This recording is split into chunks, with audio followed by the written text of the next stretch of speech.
It began with vibration, a low, steady trembling that rose from the ground long before the first tank appeared over the horizon. Towns felt it, barns felt it, windows rattled from it, animals stirred from it. Soldiers, half asleep in frozen fields, lifted their heads as the earth beneath them began to thrum with a strange rhythm, like a giant awakening after a long, restless sleep. That rhythm belonged to the 3rd Armoured Division. Spearhead did not tiptoe into Europe. It arrived like a hammer made of steel and determination, forged across years of training and tempered by the raw urgency of a world on fire. The division earned its nickname not from slogans, not from bravado, but from the simple, brutal truth that whenever the Americans needed a breakthrough, a real breakthrough, they sent in the 3rd Armoured. Its tanks were not graceful machines. They were hot, cramped, sweating beasts of metal. Inside the turrets, men breathed air thick with oil fumes, burnt powder, and the metallic scent of fear. Engines thundered so loudly that crews felt the sound in their ribs long after climbing out. Every bolt rattled. Every plate vibrated.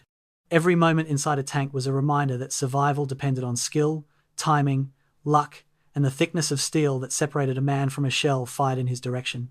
But Spearhead kept moving through hedgerows that tore at armor plates, through villages reduced to rubble, through roads turned to rivers of mud, through fields that swallowed vehicles whole, through days where the sun baked the metal so hot you could burn your hand on the turret, through nights when frost crept into every crack and joints stiffened like seized engines. The 3rd Armoured Division did not advance with elegance. It advanced with momentum, unstoppable, heavy, relentless. In Normandy, they faced an enemy dug into terrain, designed by nature to slow invaders. German tanks waited behind hedgerows, their hulls hidden, their guns already aligned. Anti-tank teams stalked fields with weapons capable of ripping through American armor. Mines lurked beneath soil, softened by rain. Every push forward was a gamble. Every yard gained was paid for in sweat, breath, and sometimes blood. But Spearhead didn't hesitate. It learned fast, faster than anyone expected. They discovered how to angle tanks to deflect shells, how to coordinate with infantry in terrain too tight for vision, how to break through lines that seemed unbreakable, choosing speed over caution when caution only meant dying slowly. Then came France, open country, rolling fields, roads that stretched for miles, and suddenly Spearhead became what it had always been meant to be, a force that did not stop moving. German units collapsed under the pressure, towns that had braced for days of resistance fell in hours. Bridges that were expected to blow remained intact because Spearhead arrived sooner than fear itself. The division moved with a kind of electricity, not reckless, but alive, guided by commanders who understood that hesitation could kill momentum and momentum could change the war. But war is not kind to speed. Engines overheated, tracks snapped, fuel ran out at the worst possible moments, tanks burned, crewmen were lost, columns became exposed, stretched dangerously thin across miles of territory, and the enemy adapted.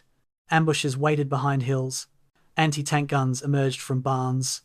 Panther tanks prowled the forest edges like silent predators. Every mile brought a new test, a new threat, a new reminder that courage alone could not protect steel from fire.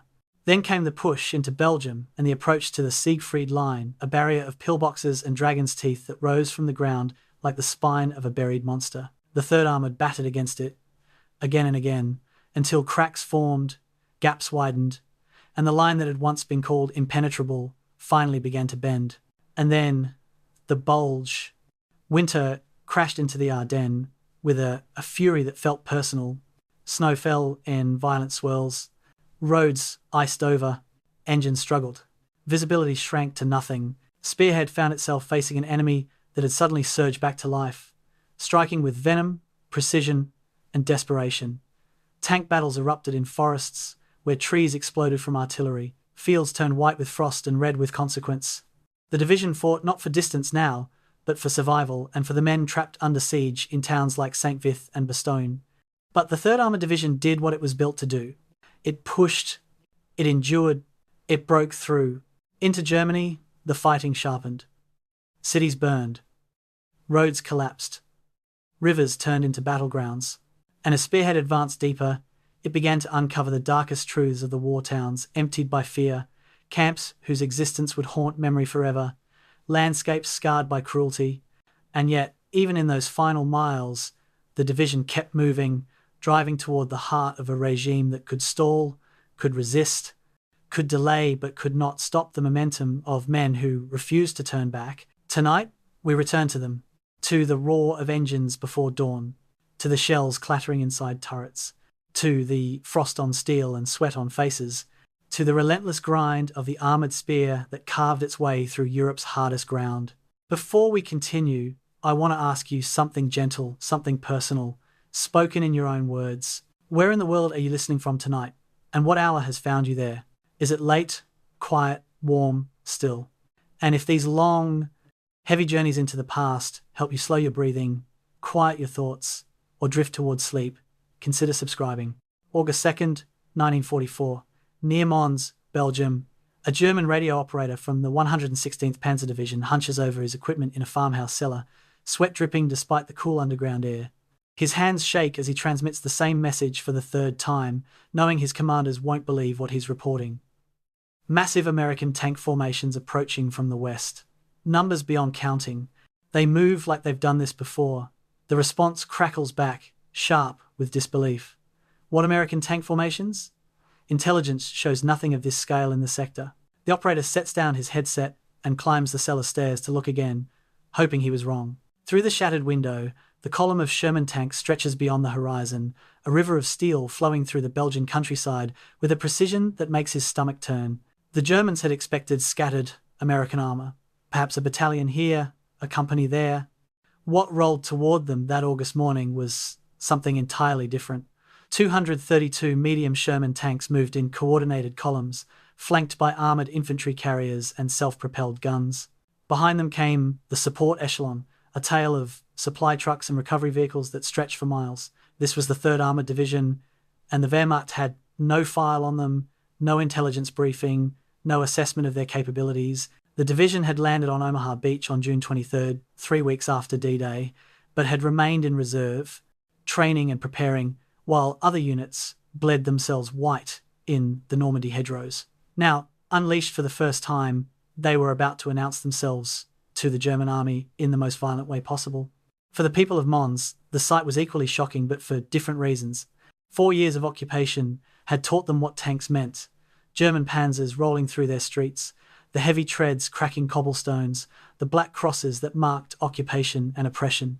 But these tanks were different. The white stars, painted on their hulls, caught the August sunlight. American voices called out in accents the Belgians had only heard on forbidden radio broadcasts. Old women wept on doorsteps. Children ran alongside the columns, laughing for the first time in years. And still the tanks kept coming, company after company, an armoured fist of such size that it seemed impossible one division could possess so many machines. The Americans had arrived, and they had brought an army of iron with them. The first engagement came swiftly. German reconnaissance elements from the 116th Panzer stumbled into the American advance guard near the village of Mézières. What they expected was a cautious probe, green American troops feeling their way forward, vulnerable to an aggressive counterattack. What they got was a sledgehammer. The 3rd Armoured's lead task force didn't pause or reconnoitre. They simply rolled forward, Shermans firing on the move, armoured infantry deploying with a speed that suggested veteran troops, not replacements fresh from England. Within 30 minutes, the German reconnaissance company had ceased to exist. The survivors who made it back to their lines brought reports that their commanders initially dismissed as panic. The Americans fought like veterans. They coordinated armour and infantry seamlessly. And they showed no hesitation, no caution, no fear. Over the next 72 hours, the 3rd Armoured Division shattered every assumption the Germans held about American armoured warfare. In the fighting around Mons, they demonstrated tactical sophistication that was supposed to take months of combat to develop. They used terrain effectively, positioning their Shermans hull down to maximise their limited armour protection. They never attacked piecemeal, but always with combined arms, teams of tanks, infantry, and engineers. When they encountered strong resistance, they didn't batter themselves against it, but flowed around, seeking flanks and weak points with an instinct that shocked their opponents. By August 5th, the 3rd Armoured had encircled and destroyed significant elements of the 116th Panzer Division, capturing or killing thousands of German soldiers who had expected to face inexperienced Americans. But the division's actual strength went beyond what the Germans could see on the battlefield. The 3rd Armoured was organised differently than every other American armoured division in Europe. Standard doctrine called for 1 tank regiment of 3 battalions, supported by 3 armoured infantry battalions. The 3rd Armoured had 2 tank regiments containing 6 tank battalions in total. Where a normal armoured division fielded around 200 tanks, the 3rd Armoured deployed 390. This wasn't an accident or a lucky surplus of equipment. This was deliberate design, an experimental structure that the army had authorised for this division alone. They were a heavy armoured division, built on the theory that concentrated armour could achieve the kind of breakthrough operations that German panzers had demonstrated in France in 1940 and in Russia in 1941. The weight of this structure was immediately apparent in Belgium. When a standard American armoured division attacked a defensive position, they could bring perhaps 60 tanks to bear on a sector. The 3rd Armoured could mass 100 or more. When casualties mounted and other divisions had to pause to refit, the 3rd Armoured had the depth to continue operations. The Germans facing them recognised what they were up against, even if they didn't understand the organisational details. This wasn't a division. It was an armoured corps compressed into division structure, a concentration of firepower that American doctrine said shouldn't exist. And it was commanded by men who knew exactly how to use it. Yet, for all their tactical success, the men of the 3rd Armoured were exhausted. They had trained for nearly 3 years before reaching Europe. Camp Polk, Louisiana, Fort Indiantown Gap, Pennsylvania. The grinding manoeuvres where they'd tested their experimental structure against simulated enemies, then the journey across the Atlantic, the cramped transport ships, the seasickness and fear. The weeks in England, waiting while D-Day came and went, wondering if they'd arrived too late, if the war would be won before they fired a shot. Now, finally in combat, they were discovering what their training manuals hadn't taught them. The smell of burning tanks, the weight of dead friends, the way fear lives in your stomach during a night attack, the terrible, addictive rush of surviving when others don't. The division's personnel numbered 14,620 men, compared to a standard armoured division's roughly 11,000. This was a massive formation, but spread across 390 tanks and all the supporting vehicles. Every man had a crucial role. Tank crews lived and died together in their steel boxes. Armoured infantry rode into battle in half-tracks, dismounting to clear objectives the tanks couldn't handle. Combat engineers cleared mines and obstacles under fire. Artillery crews provided the thunder that suppressed German positions.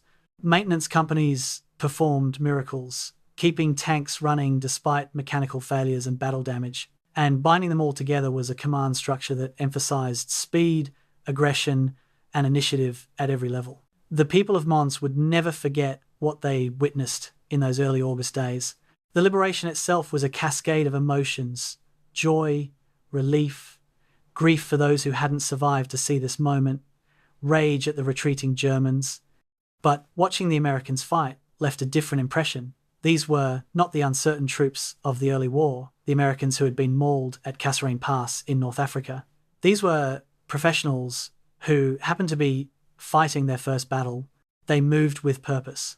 They communicated with efficiency. When German 88mm guns destroyed their Shermans, they didn't panic but adapted, using smoke and maneuver to close the range where American guns could be effective. By the time the 3rd Armoured moved east in pursuit of the retreating Wehrmacht, they had established a reputation that would precede them for the rest of the war: the Spearhead Division, the iron monsters from nowhere who fought like they'd been doing it for years. April 15th, 1941, Camp Polk, Louisiana. Colonel John Wellborn stands before a formation of officers who don't yet know they're about to become part of history. The sun beats down on the parade ground, and the humidity makes every uniform stick to sweaty skin. Behind Wellborn, a single flag ripples in the breeze, bearing the insignia of the 3rd Armoured Division, a unit that exists on paper but nowhere else. No tanks, no traditions, no combat record. Just a concept that Wellborn and a handful of theorists at Fort Knox believe might change how America fights wars. He begins to speak, and his words carry a weight that most of the officers don't yet appreciate. They are the experiment, the test case, the gamble that concentrated armour can do what infantry divisions cannot. The idea had been brewing for years, ever since German panzers had torn through France in 6 weeks during the spring of 1940. American military observers had watched in horror and fascination as coordinated tank formations, supported by mechanized infantry and dive bombers, had shattered armies that outnumbered them. The French had more tanks than the Germans, better tanks, in many cases, but they dispersed them across infantry divisions, using them as support weapons rather than concentrated striking forces. The Germans had massed their armour into panzer divisions that punched through defensive lines, then raced into the enemy's rear areas, causing chaos and collapse. The lesson seemed obvious. Modern war rewarded concentration and speed. But implementing that lesson in the American army was anything but simple. The United States had entered World War I with almost no tank force and had finished it with borrowed French and British machines.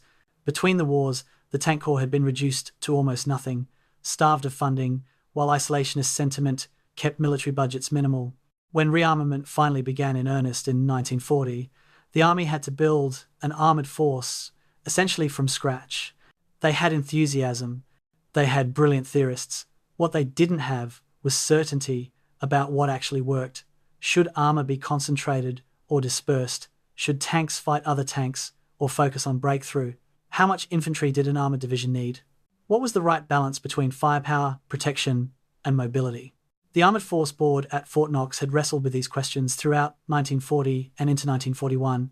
They studied German operations obsessively, reading translated after-action reports, analysing newsreel footage, interviewing foreign observers. They ran war games and theoretical exercises. And they arrived at a controversial conclusion. The standard armoured division structure being adopted by the rest of the army wasn't heavy enough. A normal armoured division, as conceived by Army Ground Forces, had one tank regiment containing 3 battalions, supplemented by 3 armoured infantry battalions. This gave a division roughly 200 medium tanks and 10,000 men. The Fort Knox theorists argued this was too light, too balanced. If you wanted breakthrough, you needed overwhelming armoured mass. Enter Brigadier General Alvin Gillem Jr., one of the architects of American armoured doctrine. Gillem had the ear of senior leadership and the credibility to push unconventional ideas. In late 1940, he proposed an alternative structure, a heavy armoured division with 2 tank regiments instead of 1. This would give the Division 6 tank battalions nearly 400 tanks and 14,000 men. It would be unwieldy. It would consume fuel and supplies at a terrifying rate. It would be harder to transport and harder to command. But in theory, it could achieve the kind of massed armoured punch that panzer divisions had demonstrated. The army agreed to test the concept with one division. The 3rd Armoured would be the guinea pig. At Camp Polk, the new division began to take shape throughout 1941 and 1942. Officers arrived from infantry and cavalry backgrounds, many sceptical of this new armoured warfare concept. Enlisted men came from across the country, farm boys who'd never seen a tank, and city kids who'd grown up around machines. The equipment trickled in slowly at first, then in a flood. M3 Lee tanks, awkward machines with a 37mm gun in a turret and a 75mm gun in a hull sponson. Later, the superior M4 Sherman began to arrive, the tank that would carry the division through the war. Armoured cars, half-tracks, self-propelled artillery. The division's motor pool grew into a small city of vehicles. Training was brutal and constant. The Louisiana maneuvers of 1942 and 1943 pushed the division to its limits and beyond.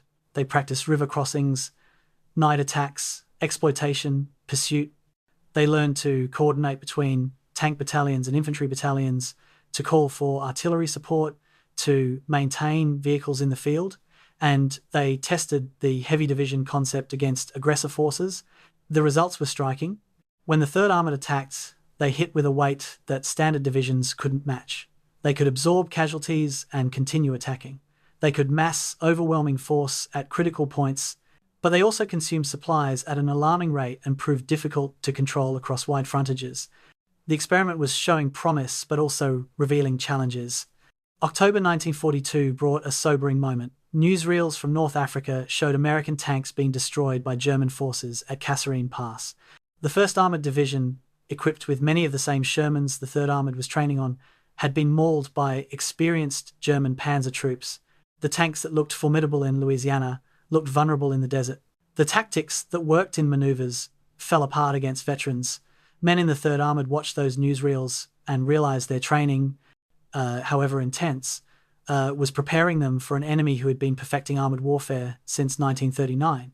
Some officers began to doubt, was the heavy division structure going to make a difference, or would they just provide more targets? By January 1944, the 3rd Armoured Division was preparing for deployment to Europe. They had moved to Fort Indiantown Gap in Pennsylvania for final preparations. The division had evolved significantly from its Camp Polk origins.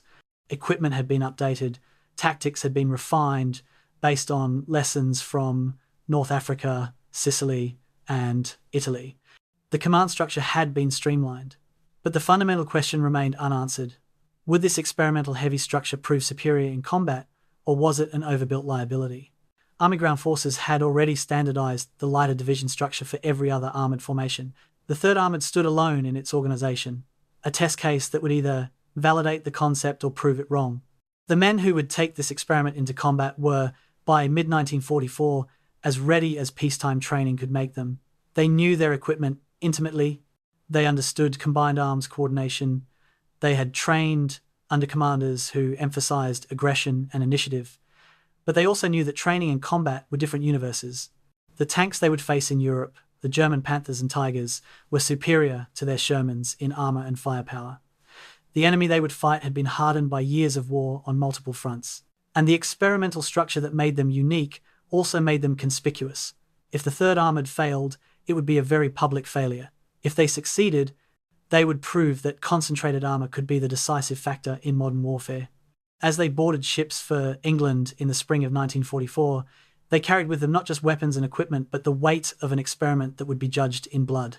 August 7th, 1944, a field near Virey, Normandy. Major General Maurice Rose steps out of his jeep and surveys the assembled officers of the 3rd Armoured Division for the first time as their commander. He is 45 years old, average height, unremarkable except for eyes that seem to absorb everything around him. The officers stand at attention, wondering about this man who has just taken command of their division. They know his reputation. A protege of George Patton, a veteran of North Africa and Sicily, a hard driver who leads from the front. What they don't know yet is how he will transform them from a well-trained unit into the most aggressive armoured division in the European theatre. Rose begins to speak, and his first words set the tone for everything that will follow. Gentlemen, we will fight this war from the front. If you cannot see the enemy, you are not close enough. Maurice Rose represented a new breed of American general. Born in Connecticut in 1899 to a Jewish family, he had served in World War I as an enlisted man before earning a commission. Between the wars, while many officers languished in peacetime garrisons, Rose had become a student of armoured warfare, devouring everything written about tank tactics, studying the Spanish Civil War and the Polish campaign. When America began building its armoured force, Rose was perfectly positioned to rise. By 1943, he was commanding Combat Command A of the 2nd Armoured Division under Patton in North Africa and Sicily. Patton had recognised in Rose a kindred spirit, a commander who believed the best way to minimise casualties was to attack so aggressively that the enemy never had time to organise effective resistance. But Rose brought something Patton lacked, a methodical intelligence that balanced aggression with careful planning. He didn't believe in headlong charges or theatrical gestures. He believed in reconnaissance, in understanding the terrain, in knowing where his units were at all times. His innovation was the task force concept, and it would revolutionise how the 3rd Armoured Division fought. Instead of committing entire battalions or regiments, Rose created temporary combat teams, mixing tanks, infantry, engineers, and artillery. Task Force X might have 2 tank companies, 1 infantry company, a platoon of engineers, and an artillery forward observer. This team could be tailored to a specific mission, then dissolved and reformed in a different configuration the next day. It gave the division tremendous flexibility and allowed Rose to keep multiple operations running simultaneously. The men quickly learned that Rose's command style was unlike anything in the training manuals. He established his command post within 1,000 yards of the front lines, sometimes closer. While other division commanders reviewed reports from safe rear areas, Rose could be found in the turret of his Sherman command tank, personally reconnoitering the next objective. He had an uncanny ability to appear beside tank units during combat, his vehicle pulling up alongside theirs as shells fell nearby, calmly discussing the tactical situation as if they were on a training exercise. Word spread through the division, the general knows where you are. The general sees what you're facing, and the general won't order you to do anything he wouldn't do himself. This leadership philosophy produced extraordinary results, but at a cost that wouldn't become fully apparent until much later. Rose's forward command style meant his staff could react to changing situations within minutes rather than hours. A German counterattack could be met with immediate reinforcements because Rose had seen it developing and already had units moving. Opportunities for exploitation were seized instantly because Rose was positioned to recognize them. The division developed a tempo of operations that kept the Germans constantly off balance. They never knew where the 3rd Armoured would attack next because Rose made decisions at a speed that seemed impossible for a 14,000-man division. But leading from the front meant accepting risks that other generals avoided. Rose's command vehicles were shot at regularly. He slept in farmhouses and barns, only hundreds of yards from enemy positions. He drove roads that had been swept for mines only hours before. His staff lived in constant fear that they would lose their commander to a random shell or a sniper bullet. Rose dismissed their concerns with a simple logic. If he expected tank crews to close to within 500 yards of German guns, he could hardly command from 5 miles behind them. His presence at the front wasn't bravado. It was a statement about what he expected from every man in the division. The task force system Rose implemented became the division's signature. By late August 1944, the 3rd Armoured was routinely running 4 or 5 task forces simultaneously, each operating semi-independently within the division's overall scheme. Task Force Lovelady might be securing a river crossing, while Task Force Hürtgen exploited a breakthrough, and Task Force Richardson protected the division's flank. This required extraordinary trust in subordinate commanders.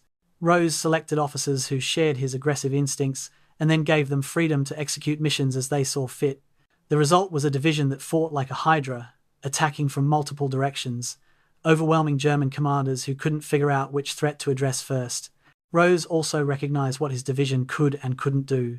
The 3rd Armoured's heavy structure made it a sledgehammer, not a rapier. It consumed fuel at a terrifying rate, needed massive supply support, and couldn't operate effectively in restricted terrain like the bocage hedgerows of Normandy. So Rose waited, keeping the division in reserve during July 1944 while other units bled themselves white in the hedgerows.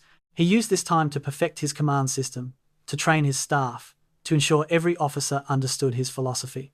When the breakout finally came in early August, the 3rd Armoured was unleashed on terrain suited to mechanized warfare, and they exploded across France with a fury that shocked both the Germans and the American High Command. December 1944 demonstrated Rose's command ability under the most stressful conditions possible. When the German Ardennes offensive smashed into the American lines on December 16th, the 3rd Armoured was resting near Aachen, over 100 miles from the breakthrough. Rose received fragmentary reports at 2 in the morning. By 8 a.m., the entire division was moving south, a feat of logistics that should have been impossible. Rose had anticipated the possibility of rapid redeployment and had prepared his staff accordingly. Movement orders were pre-drafted, routes were already selected, fuel and ammunition were loaded and ready. When the order came, the division simply rolled. Within 24 hours, they were engaging German spearheads, and within 48 hours, they had stopped the deepest German penetration of the entire offensive. Yet for all his tactical brilliance, Rose remained an enigma to many of his men. He was not gregarious like Patton or folksy like Eisenhower. He didn't give rousing speeches or cultivate a public persona. He was reserved, sometimes cold, more comfortable with maps than with small talk. Some officers found him intimidating, afraid to approach him with problems. Others respected his competence but never felt they truly knew him. What unified every man's impression was this: when you were in combat, you wanted Maurice Rose commanding your division. He made the chaos of battle feel manageable, he made the impossible seem routine, and he never, ever asked men to take risks he wouldn't take himself. This philosophy would define the 3rd Armoured Division's character and, ultimately, seal Rose's fate. July 21st, 1944, Sunlow, Normandy. A Sherman tank from the 32nd Armoured Regiment sits burning in a grain field, black smoke pouring from its open hatches. The crew managed to bail out, all except the loader, who had been killed instantly when the German shell punched through the Sherman's armour like it wasn't there. 50 yards away, hidden in a tree line, a German Panther tank reverses back into cover, its long 75mm gun still smoking. The American tank commander sits on the ground, head in his hands, doing math that terrifies him. They had hit the Panther 4 times with their 75mm gun, 4 solid hits at less than 500 yards. Every round bounced off the German tank's frontal armor like pebbles against a castle wall. The Panther's first shot destroyed them. This wasn't a fight, it was execution. The Sherman tank was, in many ways, an excellent vehicle. It was reliable, averaging 120 to 150 miles between major mechanical failures. Compared to German tanks that broke down far more frequently, it was easy to maintain with a design that allowed crews and mechanics to replace entire engines in the field. It was comfortable, relatively speaking, with better ergonomics than German or Soviet designs. It was produced in staggering quantities, with American factories churning out Sherman variants at a rate that German industry couldn't hope to match. And for the campaigns in North Africa and Sicily, where it faced German Mark III and Mark IV tanks, it had been adequate, if not superior. But in Normandy, the Sherman ran into a terrible problem. German tank design had evolved and American production hadn't kept pace. The German Panther tank mounted a high-velocity 75mm gun that could penetrate the Sherman's frontal armor at ranges exceeding 2,000 yards. The Sherman's standard 75mm gun, designed primarily for infantry support, could only penetrate the Panther's frontal armor at suicidally close range, if at all. The matchup was even worse against the Tiger I, whose 88mm gun could destroy Shermans at ranges where American crews couldn't even see their opponent. The armor disparity was equally stark. The Sherman's frontal hull armor was 51mm thick at an angle. The Panther's frontal armor was 80mm thick at a more severe angle, providing protection equivalent to 100mm of perpendicular plate. Simple physics dictated the outcome of these encounters.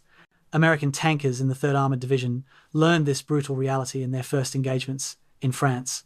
Standard tactics proved suicidal. Attempting to engage Panthers or Tigers at range meant presenting themselves as targets while their rounds bounced harmlessly off German armor. The crews adapted with a desperation born of survival instinct. They learned to close to within 300 yards before firing, using terrain and smoke to cover their approach.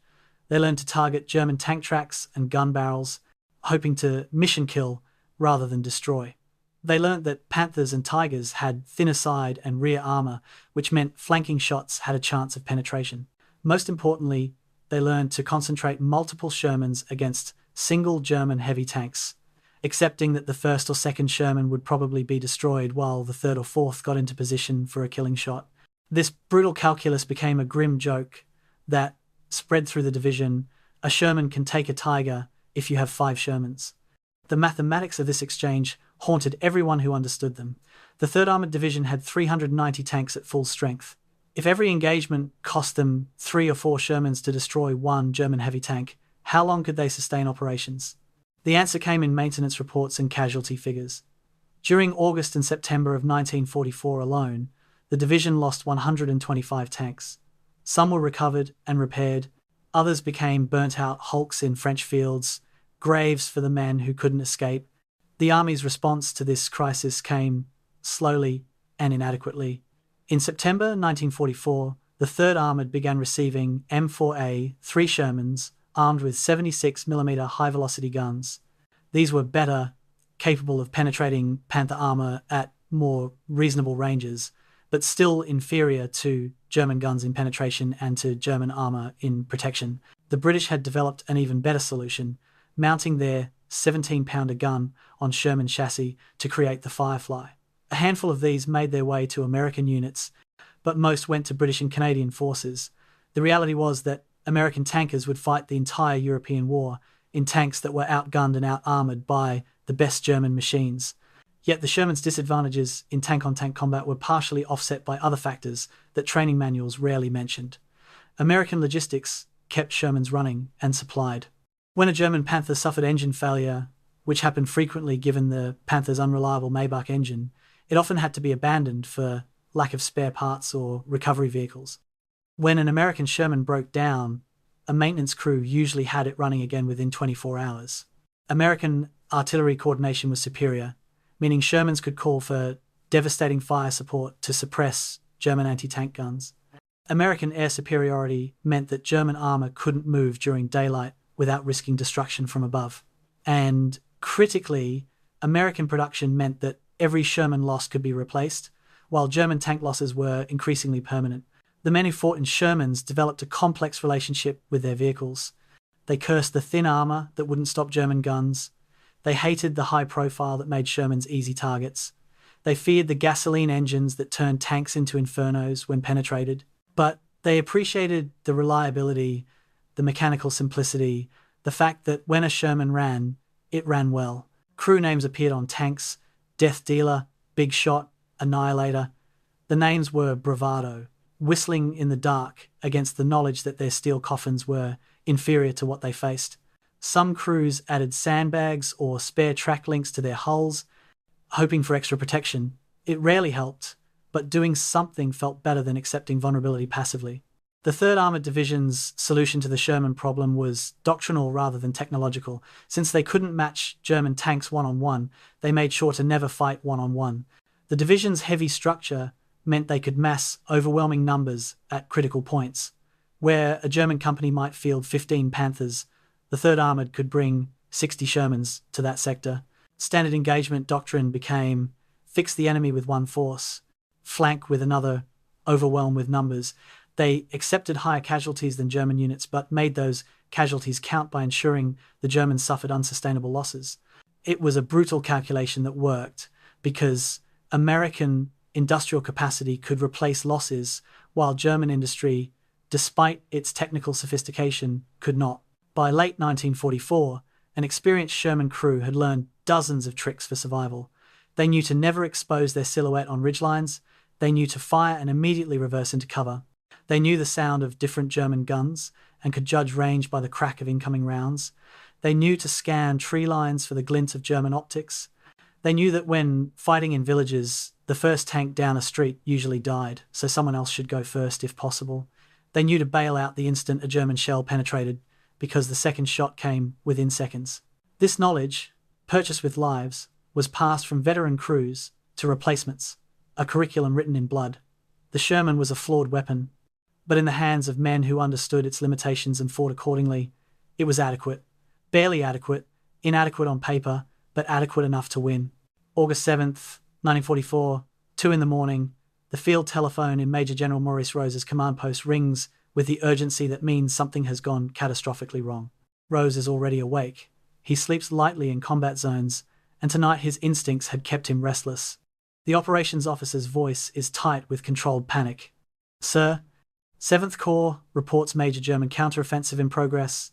Multiple Panzer divisions attacking westward toward avalanches.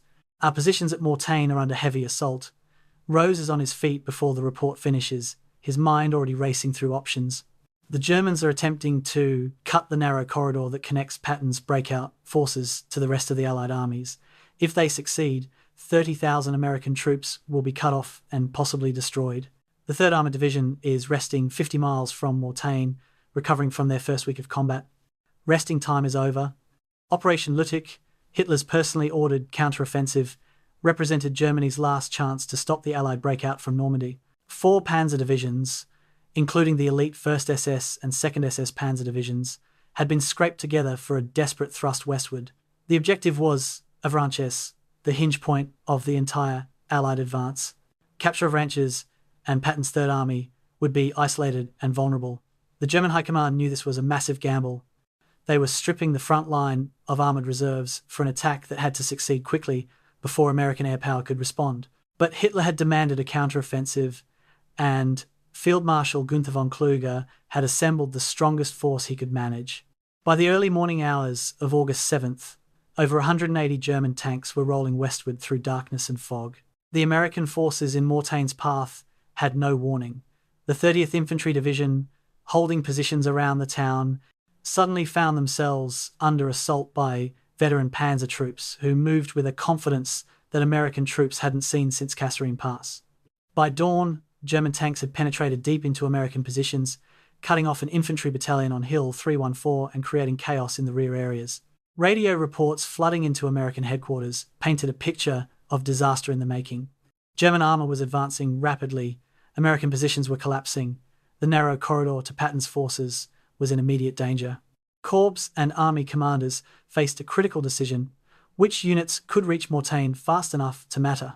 The 3rd Armoured Division, despite having been in combat for barely a week, got the call because of Maurice Rose's reputation for aggressive movement. At 8 a.m. on August 7th, the division began rolling south toward Mortain, moving with a speed that impressed even veteran staff officers. Rose had prepared his division for exactly this scenario, drilling rapid redeployment until it became reflexive. Within 6 hours, Combat Command B, under Brigadier General Truman Boudinot, was engaging the southernmost German spearheads. By nightfall, the entire division was committed, forming a steel barrier that the German advance crashed against and could not break. The critical action took place at the village of Saint-Barthélemy, where Task Force X, under Lieutenant Colonel Samuel Hürtgen, intercepted the 2nd SS Panzer Division's advance. Hürtgen had 60 Shermans and 3 companies of armoured infantry. The Germans had twice that number in tanks and veteran Panzer Grenadiers who had fought from Russia to Normandy. The engagement that developed over August 8th and 9th became a textbook example of how the 3rd Armoured Division had learned to fight. Hürtgen's task force didn't attempt to meet the German armour head-on in open terrain where their Panthers and Tigers would dominate. Instead, they used the bocage hedgerows and village buildings, forcing the Germans into close-range fighting where numerical superiority mattered more than armour thickness. The battle was vicious and intimate. German tanks would advance down narrow lanes, only to be engaged from multiple directions by Shermans that fired and displaced before return fire could destroy them. American infantry, with bazookas, stalked German armour through hedgerows, getting close enough to target vulnerable rear armour. Both sides called for artillery support, and the bombardments turned the battlefield into a moonscape of craters and destroyed vehicles. By the end of the second day, Task Force X had lost 30 tanks, but the German advance had stalled completely. The SS troops, accustomed to breaking through Allied positions, found themselves grinding against an American force that refused to break and couldn't be outmaneuvered. Meanwhile, other elements of the 3rd Armoured Division were conducting the kind of operation that Rose had trained them for: aggressive exploitation of enemy weaknesses. While Task Force Hürtgen fixed the German attention at St. Barthélemy, Task Force Richardson swept around the German flank toward Barrington, threatening the rear areas of the entire German attack.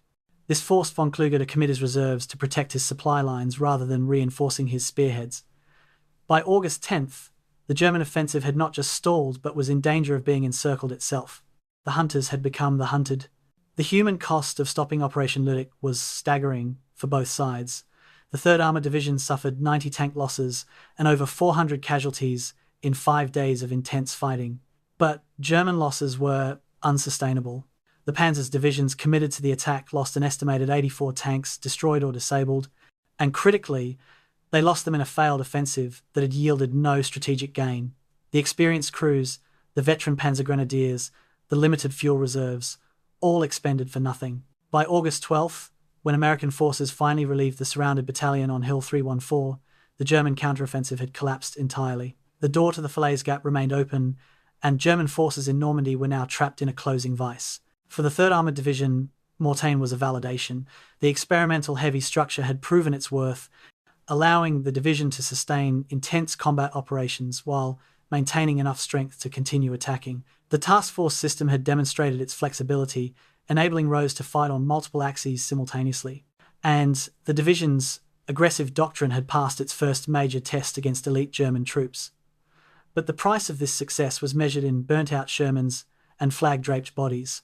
The men who had trained for 3 years together were learning what that training had been preparing them for. A war where tactical excellence meant you won the battle but still lost friends. The battle's aftermath brought an even more sobering realization. 3rd Armoured had stopped a major German counteroffensive, but the enemy they faced was supposed to be defeated, retreating, near collapse. If the Germans could mount an attack with 4 panzer divisions after 2 months of continuous defeat in Normandy, what would happen when American forces pushed into Germany itself, when the Wehrmacht was fighting for survival on its own soil? The answer would come soon enough. For now, the division had proven themselves. They had justified their existence as an experimental heavy division, and they had earned the attention of German intelligence officers who began noting in their reports, Amerikanische Drittpanzerdivision, sehr gefährlich. The American 3rd Armoured Division, very dangerous. August 20th, 1944, the 3rd Armoured Division erupts from the Normandy bocage like a coiled spring released. For 2 months, Allied armies have been grinding through hedgerows at costs measured in hundreds of yards per day. Now, suddenly, the German front has shattered. Patton's tanks are ranging across Brittany. British and Canadian forces are closing the Falaise Gap from the north. And the 3rd Armoured Division, fresh from their victory at Mortain, has been unleashed to pursue a German army that is no longer retreating in good order, but fleeing in panic. The column stretches for miles, tank after tank, half-track after half-track, a river of olive drab steel flowing east at a pace that makes staff officers check their maps in disbelief. This isn't methodical advance. This is pursuit, the kind of operation that cavalry armies dreamed of and mechanized forces were designed to execute. The transformation from static warfare to mobile operations required every bit of the 3rd Armoured Division's unique structure. A standard armoured division conducting a rapid advance faced constant choices: which routes to take, which objectives to seize, how to balance speed against security. The 3rd Armoured's heavy organisation allowed them to do everything simultaneously. Combat Command A took the northern route toward Paris. Combat Command B drove through the centre toward Chartres. The Division Reserve followed behind, ready to exploit whichever axis offered the best opportunities. Task forces peeled off to clear bypass towns, secure bridges, and investigate reports of German formations attempting to establish defensive lines. The division was operating across a front 50 miles wide, coordinating multiple simultaneous operations with a tempo that would have been impossible for a lighter formation. Fuel became both enabler and constraint. The 3rd Armoured's tanks consumed 110,000 gallons during the final 4-day sprint to Mons, an amount that would have crippled a less well-supported division. But in the chaos of the German retreat, opportunity presented itself in unexpected ways. On August 23rd, reconnaissance elements from the 33rd Armoured Regiment discovered a German fuel depot at Chartres, abandoned so hastily that the demolition charges hadn't been properly set. American tankers spent the afternoon pumping German fuel into American tanks, a logistical gift that allowed the division to maintain its pursuit without waiting for supply convoys to catch up. The irony wasn't lost on the troops. They were advancing so fast they could refuel from enemy supplies. The French and Belgian civilians who witnessed this pursuit would remember it for the rest of their lives. 4 years of occupation had taught them what war looked like: soldiers on foot, the grinding advance of supply wagons, the slow consolidation of territory. What rolled through their villages in late August 1944 was something different entirely. The Americans came in waves, moving at speeds that seemed impossible for such heavy vehicles. A Sherman tank could maintain 25 miles per hour on good roads, and the columns rarely slowed except for fuel stops or when they ran into isolated German resistance. Towns that expected to be battlegrounds were liberated in hours, sometimes minutes. The Americans would roll in, clear any German stragglers, accept the cheers of liberated populations, and roll out again before anyone fully processed what had happened. German forces attempting to retreat found themselves constantly surprised by how fast American armour could move. Units that had pulled back in good order, expecting to establish defensive positions, would suddenly find Sherman tanks appearing where no Americans should have been for at least another day. The psychological impact was devastating. German commanders lost confidence in their ability to predict American movements. Orders for withdrawal became exercises in futility when the Americans arrived before units could disengage. The orderly retreat that Wehrmacht doctrine demanded dissolved into a race for survival, with individuals and small groups fleeing east as fast as they could, abandoning equipment and vehicles that fuel shortages wouldn't allow them to operate. August 29th brought the dash that would become legendary. The 3rd Armoured Division advanced 140 miles in 24 hours, from positions south of Paris to the Belgian border. This was blitzkrieg speed warfare, the kind of exploitation that German armies had practiced in 1940 and 1941, but that American forces were supposedly incapable of executing. The division's maintenance companies performed miracles, keeping tanks running despite mechanical strain that should have disabled dozens of vehicles. Crews stayed in their tanks for days at a time, sleeping in shifts, eating cold rations, on the move. The division's artillery battalion couldn't keep pace, so Rose coordinated with fighter bombers to provide fire support, pioneering air-ground coordination techniques that would become standard in later operations. The climax came at Mons on September 2nd. 3rd Armoured's reconnaissance elements reported a major German force attempting to escape the pocket forming around what remained of German forces in France. Rose saw the opportunity instantly and committed his entire division to a rapid encirclement operation. By the afternoon of September 2nd, American tanks had closed the trap. 30,000 German soldiers found themselves surrounded, cut off from retreat, with American armor on all sides and Allied fighter bombers overhead. The next 48 hours became a humanitarian disaster as German units attempted to break out or surrendered en masse. The 3rd Armored Division captured 25,000 prisoners, killed an estimated 3,000 German soldiers, and destroyed or captured 1,500 vehicles. The statistics told the story but couldn't capture the experience. The 3rd Armored Division had advanced 230 miles in 13 days, fighting dozens of engagements, liberating hundreds of towns and villages, and destroying significant German forces, but the pace had pushed men and machines to their absolute limits. By September 3rd, 40% of the division's tanks required major maintenance. Crews were physically and emotionally exhausted. Supply lines had stretched to the breaking point. The division needed rest, refitting, and time to absorb replacements for casualties suffered during the pursuit. They wouldn't get it. What the race to Mons proved was that American armored doctrine, when executed by a properly structured and aggressively led division, could achieve the kind of mobile warfare that had been considered a German monopoly. The 3rd Armored had demonstrated that they could move as fast as Panzer divisions, hit as hard, and sustain operations over extended distances. But the pursuit also revealed the limits of mechanized warfare. Speed consumed fuel, distance stressed supply lines, continuous operations exhausted crews.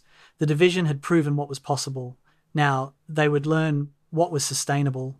For the people of Belgium and northern France, the 3rd Armored Division's pursuit became a memory of liberation, moving at 30 miles per hour. They had lived under occupation for 4 years, watching German armies march through their streets. Now they watched American armies race through those same streets, moving so fast that occupation and liberation blurred into a single moment of transition.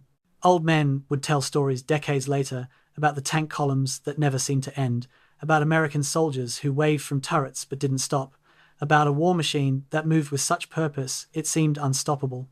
For a brief moment in late August 1944, it was September 4th, 1944. 15 miles from the German border, a Sherman tank from the 32nd Armoured Regiment coasts to a stop, its engine coughing once before falling silent. The tank commander climbs out of his turret and stares east toward Germany, close enough to see the dragon's teeth of the Siegfried Line in the distance. His fuel gauge reads empty. Behind him, across the Belgian countryside, dozens more tanks are stopping, their fuel exhausted after the breakneck pursuit from Normandy. The crews sit on their vehicles in stunned disbelief. They have chased the German army across France.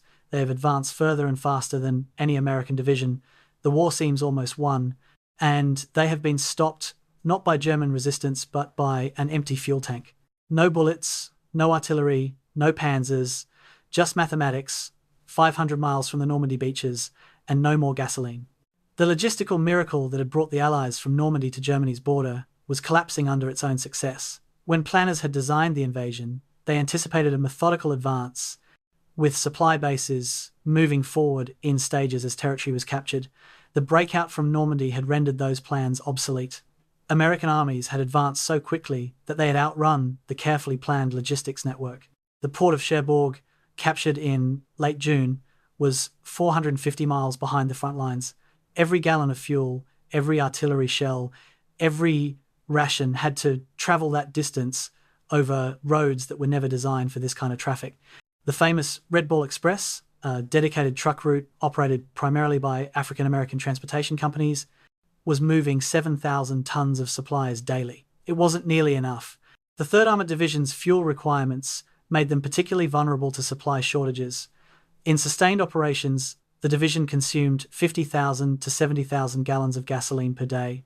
Their 390 tanks, plus all the supporting vehicles, half-tracks, trucks, and armoured cars, created a daily demand that would drain a small city's gas station network.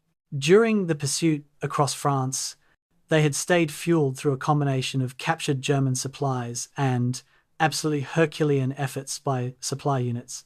But by early September, there were no more German depots to capture, and the supply trucks were running on fumes themselves. The division's allocation dropped to 5,000 gallons per day, barely enough to keep stationary vehicles running, much less conduct offensive operations. The human impact of the fuel drought was measured in frustration and lost opportunity. Tank crews sat on their vehicles and stared at Germany, so close they could walk there in an afternoon. They listened to radio reports of German armies in full retreat, disorganized and demoralized. They understood, better than the generals making strategic decisions, that the Wehrmacht was vulnerable in a way it would never be again. The British historian B.H. Liddell Hart would later call this moment the greatest lost opportunity of the European war. If the Allied armies could have maintained their pursuit for just another 2 weeks, they might have crashed through the Siegfried Line before it could be properly manned, crossed the Rhine while bridges were still intact, and ended the war in 1944. Instead, they sat and waited for fuel trucks that came too slowly and in numbers too small. The strategic debate over resource allocation created bitter feelings that would last for decades. General Dwight Eisenhower, commanding all Allied forces in Europe, faced an impossible choice. The supply lines could not support offensive operations across the entire front. Someone had to be prioritised. British Field Marshal Bernard Montgomery argued passionately for a concentrated thrust in the north through Belgium and Holland toward the Ruhr industrial region. He promised that with adequate supplies, British and Canadian forces could end the war by Christmas. American generals, particularly George Patton, argued for priority to the southern axis, where American armies were closest to Germany's heartland. Eisenhower split the difference, allocating resources to Montgomery's planned Operation Market Garden while keeping other fronts on minimal supply. The 3rd Armoured Division and most of the 1st Army received just enough fuel to maintain positions but not enough to attack. September 1944 became a month of watching and waiting. The division's maintenance companies used the forced pause productively, conducting repairs that had been deferred during the pursuit. Tank transmissions were replaced, engines were overhauled, suspension systems were repaired. The downtime allowed the division to restore operational readiness to levels that would have been impossible under combat conditions. But every day spent in maintenance was a day that German forces used to recover as well. Wehrmacht units fleeing in disarray in early September were digging into prepared positions by late September. The Siegfried Line, nearly empty on September 4th, was fully manned by September 23rd. The window of opportunity closed while American tanks sat immobile. The fuel situation highlighted a fundamental paradox of mechanized warfare that the 3rd Armoured Division was learning the hard way. Armour provided speed and mobility that could win campaigns, but only if the logistics could support it. The division's heavy structure, which gave it such devastating combat power, also made it dependent on continuous supply in quantities that strained the entire logistics system. A standard infantry division could advance on foot if vehicles ran out of fuel. The 3rd Armoured Division without fuel was just a collection of very expensive pillboxes. The German army had faced this same problem in Russia, where panzer divisions had outrun their supply lines and been forced to halt within sight of Moscow. Now, American forces were learning that speed and supply were competitors, and supply usually won. By late September, fuel began arriving in larger quantities as supply lines shortened and additional ports came online. The 3rd Armoured Division's daily allocation increased to levels that could support limited operations, but the operational situation had changed completely. The German army, given 3 weeks to recover, had established defensive positions that would have to be taken through bloody methodical assault rather than rapid exploitation. The easy victories of August were over. The grinding warfare of autumn and winter was beginning. When the division finally attacked the Siegfried Line on September 14th, they faced prepared defences manned by troops who had recovered their cohesion and fighting spirit. The lost opportunity of early September would haunt planners and historians for generations. Could the war have been won in 1944 if supply had been adequate? The question can never be definitively answered, but the men of the 3rd Armoured Division had their own opinion. They had pursued a defeated enemy across France, they had seen the German army in total disarray, and they had been stopped 15 miles from Germany by fuel shortages. Years later, veterans would speak with bitterness about those weeks in early September when they sat idle while the Germans recovered. They had done everything asked of them and more. They had proven the heavy armoured division concept beyond any doubt, and they had learnt that wars are won not just by fighting but by the unglamorous work of moving fuel and ammunition from ports to front lines. It was a lesson purchased with time, and time was something that could never be recovered. The fuel drought of September 1944 changed the character of the war in Europe. If the pursuit could have continued, the conflict might have ended as a war of maneuver and exploitation. Instead, it became a war of attrition, of fighting through prepared defenses, of slow advances measured in hundreds of yards rather than tens of miles. The 3rd Armoured Division would prove equally capable of this kind of warfare, but it would cost them far more in casualties and time. The race was over, the grind was beginning. September 14th, 1944, dawn breaks over the German border near Aachen, revealing a sight that makes even veteran soldiers pause. The Siegfried Line, Hitler's west wall, stretches across the landscape like something from a nightmare. Rows of concrete dragon's teeth, pyramid-shaped obstacles 4 feet high, march across every approach route in geometric precision. Behind them, pillboxes and bunkers squat low to the ground, their gun ports dark slits that could hide any weapon. The entire defensive line is 3 to 5 miles deep in some sectors, 18,000 bunkers, interconnected with trenches and tunnels, designed by the best military engineers of the 1930s and built with a forced labour of thousands. A Sherman tank from the 33rd Armoured Regiment sits at the tree line, its commander studying the obstacles through binoculars, doing calculations that all end badly. This is not terrain suited to armoured warfare.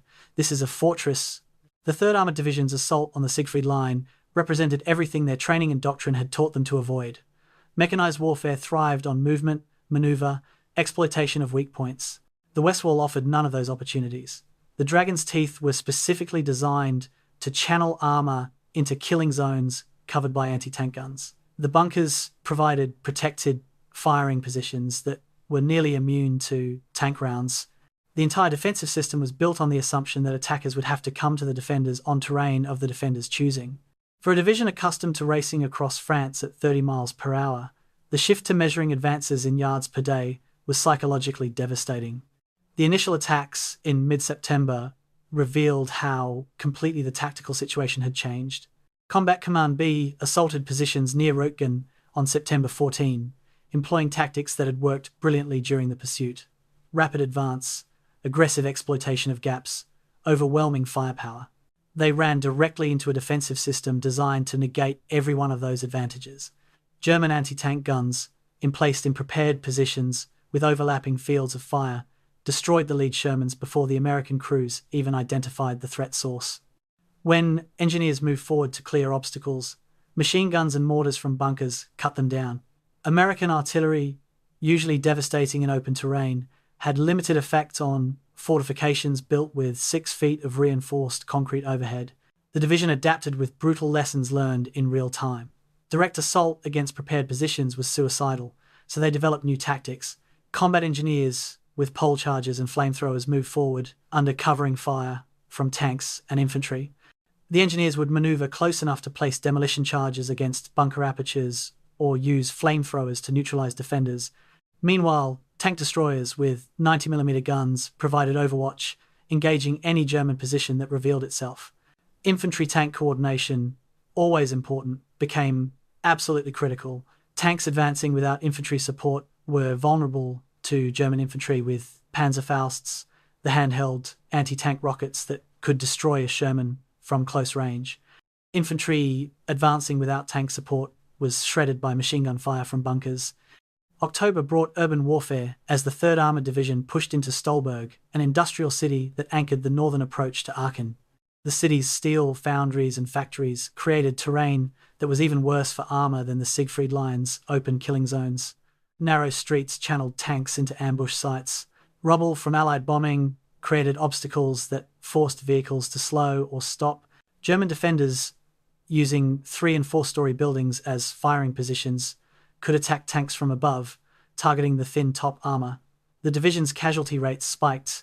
1,200 men were killed or wounded in September and October, and 125 tanks were destroyed or damaged beyond field repair. The human cost manifested in ways that statistics couldn't capture. Tank crews began painting names and slogans on their Shermans with a fatalism that hadn't existed during the pursuit across France. Next, one tank declared, "Death dealer," promised another, as if naming the tank would make it more survivable. Replacements arrived weekly to fill holes in companies, young men fresh from training, who had to learn in days what veterans had learned over months. The veterans watched these replacements with a combination of pity and detachment, knowing that a significant percentage wouldn't survive their first engagement. Experienced crews developed 1,000 small superstitions, lucky coins, photographs carried in specific pockets, rituals performed before entering combat. None of it helped, but the illusion of control mattered. The rain began in late September and continued through October, turning the battlefield into a quagmire. Tank tracks churned roads into rivers of mud. Infantry advanced knee-deep in muck that sucked at boots and sapped energy. The constant dampness meant that no one was ever dry or warm.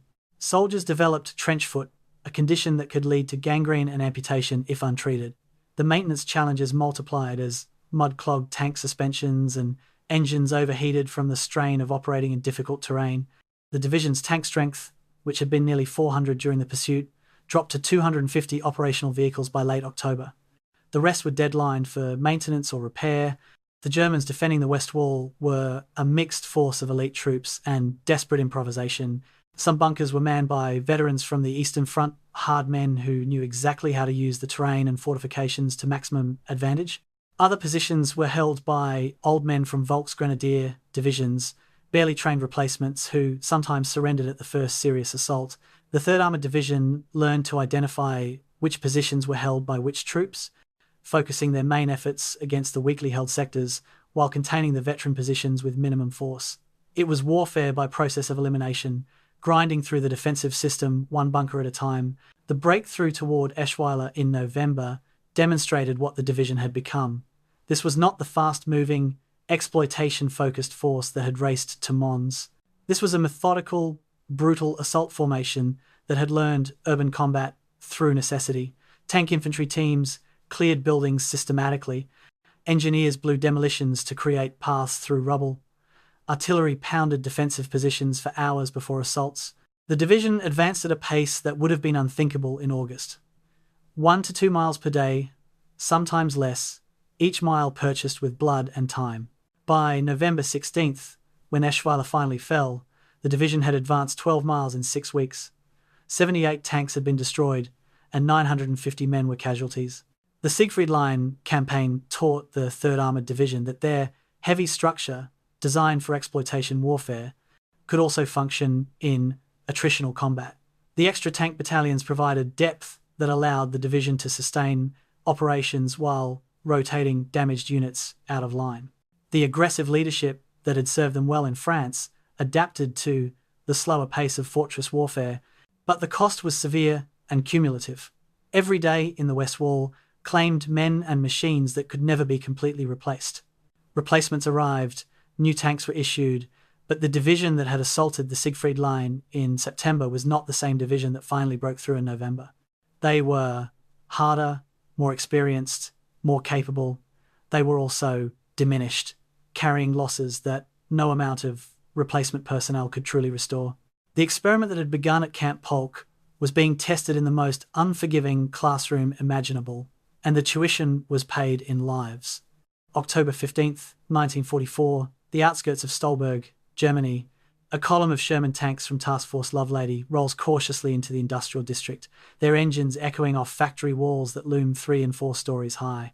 The tank commander, a lieutenant who has survived since Normandy, feels his stomach tighten with a fear he hasn't experienced since his first combat. This is wrong. Everything about urban combat is wrong for armour. The streets are too narrow to manoeuvre. The buildings create blind spots where anti-tank teams can hide. The rubble from Allied bombing forces tanks into predictable paths. He keys his radio to warn the following tanks, but his words are cut short by an explosion that lifts the lead Sherman onto its side. A Panzerfaust round has punched through the tank's thinner side armour from a second-story window. The crew never had a chance to identify the threat. 3 men burn alive inside their steel coffin while the German soldier who fired disappears into the factory complex. This is how the 3rd Armoured Division learned that urban warfare negated every advantage armour provided. The Stolberg corridor was an industrial nightmare. 6 miles of factories, worker housing, and coal processing facilities that the Germans had turned into a fortified zone. Unlike the Siegfried Line's purpose-built bunkers, Stolberg offered the defenders something worse: vertical terrain. Every factory floor became a firing position. Every warehouse provided covered routes for repositioning. every basement connected to tunnels that allowed German troops to appear behind American positions. The Third Reich had built these industrial complexes over decades, creating structures with walls thick enough to shrug off artillery and tank fire. Now, those same buildings that had produced steel and coal were producing casualties at a rate that made the division's staff officers check and recheck their numbers in disbelief. The Panzerfaust transformed urban combat into a tanker's worst nightmare. This German weapon, a disposable anti-tank rocket launcher, could be operated by a single soldier and was devastatingly effective at the close ranges that cities imposed. A Panzerfaust team could set up in an upper-story room, fire down onto a Sherman's thin top armor, and destroy the tank before the crew even knew they were being targeted. The weapon's effective range was 30 to 60 meters, exactly the distances that urban combat forced on American armor. Tank crews began to understand that every building was a potential firing position, every pile of rubble could hide an anti-tank team, every turn in the street could be an ambush site. The psychological strain was constant and cumulative. American doctrine had to be completely rewritten in real time. The tactics that worked in France, aggressive movement and firepower, got tankers killed in Stolberg. The 3rd Armoured Division developed new procedures through the most expensive teacher possible, failure. Tanks no longer led advances but followed infantry who could clear buildings and identify threats. Infantry no longer advanced without tank support to suppress enemy positions. Combat engineers became essential members of every assault team, using demolitions to create firing positions and escape routes through walls. Artillery forward observers embedded with lead elements to call for fire on specific buildings. These Rhino teams of 1 tank, 1 infantry squad, and 1 engineer team became the division's standard urban assault formation.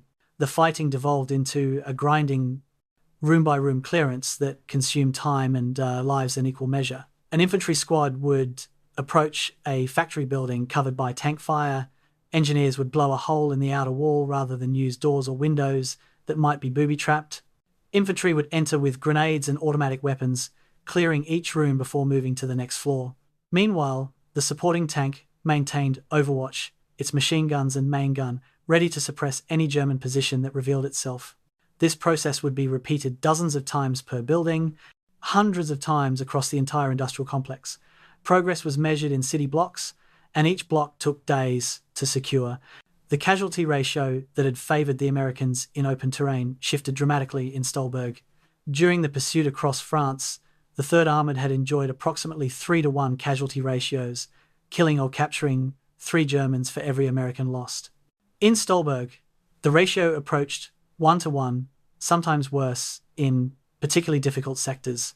German defenders, fighting from prepared positions in familiar terrain, could inflict severe casualties before being overwhelmed by American firepower and numbers. The defenders didn't need to win, they just needed to make every building cost enough American lives that the advance slowed to a crawl. They succeeded. Innovation emerged from desperation.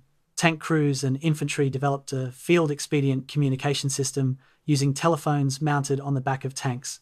Infantry following a Sherman could pick up this phone and talk directly to the tank crew, directing their fire with precision that radio communication couldn't match. Second window from the left, 3rd floor machine gun nest was far more effective than grid coordinates or compass directions. This infantry tank telephone, crude but effective, saved countless lives by allowing tanks to engage threats that crews couldn't see from inside their buttoned-up vehicles. The modification spread through the division as crews improvised solutions with salvaged German telephone wire and spare radio equipment. The civilians trapped in Stolberg experienced urban combat from the nightmare perspective of the non-combatant. Families huddled in basements while battles raged above them. Some buildings changed hands 3 or 4 times as German counterattacks retook positions that American forces had just captured. The distinction between combatant and civilian blurred in the chaos. German soldiers used civilian clothes as camouflage. Civilians were forced to guide German troops through basements and tunnels. American soldiers, unable to distinguish friend from foe in the confusion, sometimes fired at anything that moved. The lucky civilians fled west behind American lines when opportunities arose. The unlucky remained trapped in a battle zone where artillery and small arms fire made every moment dangerous. By early November, the 3rd Armoured Division had developed a grim expertise in urban warfare that they had never wanted. They understood that the first tank or infantry squad into any street usually died, so they developed techniques for suppressing entire blocks before advancing. They learned to use white phosphorus shells to burn out buildings that conventional explosives couldn't destroy. They discovered that night attacks, despite being more difficult to coordinate, reduced casualties because German Panzerfaust teams had limited night visibility. Every lesson was written in American blood, a curriculum that no training manual had prepared them for. The factory district became a proving ground, where the division's aggressive doctrine met an environment that punished aggression. November 16th, 1944, Eschweiler finally falls after 6 weeks of continuous combat. The 3rd Armoured Division has advanced 12 miles through the industrial corridor, clearing dozens of factories, hundreds of buildings, thousands of potential ambush sites. They have lost 78 tanks, 950 men killed or wounded, and an incalculable amount of their collective innocence about what this war would require. The survivors sit in captured buildings, too exhausted to celebrate, understanding that Stolberg was just one city in an entire country that will have to be taken the same way. The factory of death has taught them that armour alone cannot win wars. Urban terrain requires infantry, engineers, artillery, and tanks working in perfect coordination. It requires accepting casualties that seem unsustainable and continuing anyway. Most devastatingly, it requires the knowledge that there are dozens more Stolbergs between here and Berlin, and each one will demand its price in blood. November 3rd, 1944. The Hürtgen Forest, Germany. Snow begins to fall as dawn breaks over positions held by the 3rd Armoured Division. A tank crew from the 32nd Armoured Regiment performs their new morning ritual, one that would have seemed absurd during the summer pursuit across France. The driver climbs out with a blowtorch, a heavy steel cylinder connected to a fuel line, and begins playing the flame across the Sherman's engine compartment. The metal is so cold it burns to touch with bare hands. The engine oil has thickened to the consistency of molasses. Without preheating, the engine won't turn over, and a tank that won't start is just a 40-ton paperweight. For 2 hours, the crew will work to warm their vehicle enough to make it operational. Behind them, across the entire division sector, hundreds of other crews are performing the same laborious ritual. This is the winter of iron, when weather becomes as dangerous an enemy as the Wehrmacht. The cold arrived with a cruelty that caught the division unprepared. Temperatures plunged to 0 degrees Fahrenheit and below, far colder than the relatively mild winters of northern France and Belgium had led planners to expect. The Sherman tank, designed in America and tested in temperate conditions, proved woefully inadequate for European winter warfare. The radial aircraft engines that powered most Shermans were never intended for operation in sustained freezing temperatures. Engine blocks cracked when residual water froze overnight. Batteries lost their charge in the cold and couldn't provide enough power for starting. Hydraulic fluids thickened, making turret traverse sluggish or impossible. The metal itself became brittle, and components that would normally flex under stress shattered instead. The human cost of winter warfare manifested in ways that had nothing to do with German bullets. Tankers, accustomed to the relative warmth inside their vehicles, found that an idling tank in winter was barely warmer than the outside air. When crews had to dismount for reconnaissance or to clear obstacles, they exposed themselves to conditions that caused frostbite in minutes. Fingers numbed inside gloves that seemed adequate in October, but were revealed as inadequate in December. Feet confined in standard-issue boots and unable to move much inside cramped tank compartments developed the first stages of trench foot and frostbite. Medical reports showed 412 non-combat cold weather casualties in November and December, men whose war ended not from enemy action but from the simple reality of operating heavy machinery in sub-freezing temperatures. The division's maintenance companies faced challenges that no technical manual had prepared them for. Repairing tanks in freezing weather required working with tools that were painful to hold and metal that could cause instant frostbite if touched with bare skin. Mechanics developed elaborate systems of canvas shelters and portable heaters to create workspaces warm enough for repairs. Even simple maintenance like changing track blocks, a task that took 30 minutes in summer, became an all-day ordeal in winter when frozen metal had to be heated before bolts would turn. The maintenance officers calculated that winter weather reduced effective tank strength by 15 to 25% on any given day, not from battle damage but from vehicles that simply couldn't operate in the cold. Supply shortages compounded the weather's impact. The winterization kits that should have been issued in October didn't arrive until December, and when they did arrive, they came in insufficient quantities. Engine heaters, designed to keep power plants warm overnight, were allocated at a ratio of 1 for every 3 tanks. Crews without heaters had to choose between running their engines continuously, consuming precious fuel, or shutting down and facing the multi-hour warm-up ritual each morning. Special winter-weight lubricants that would remain fluid in freezing temperatures were in short supply. Antifreeze, essential to prevent engine block damage, was rationed. The division made do by improvising with captured German equipment and supplies, stripping cold-weather gear from prisoners and abandoned vehicles.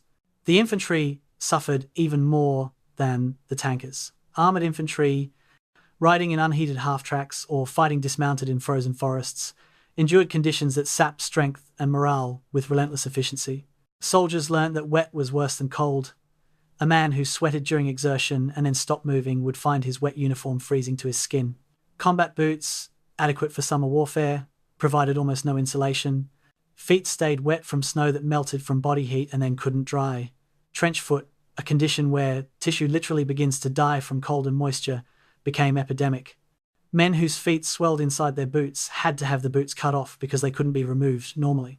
The luckier ones kept their feet. Others faced amputation when gangrene set in. The Germans, defending on their own territory, were marginally better prepared for winter but suffered from their own supply shortages. Wehrmacht units in the West Wall had been stripped of resources to support the Eastern Front, where winter warfare was even more brutal. German soldiers wore a mix of standard uniforms, winter gear scrounged from the Eastern Front, and civilian clothing taken from occupied territories. They had the advantage of fighting from bunkers and buildings that provided shelter, while American attackers had to advance across open ground. But German supply lines, hammered by Allied air power and stretched thin by competing demands, couldn't adequately support the forces in the West. Both armies were fighting not just each other but the weather itself. December brought the first snow, and with it a transformation of the battlefield.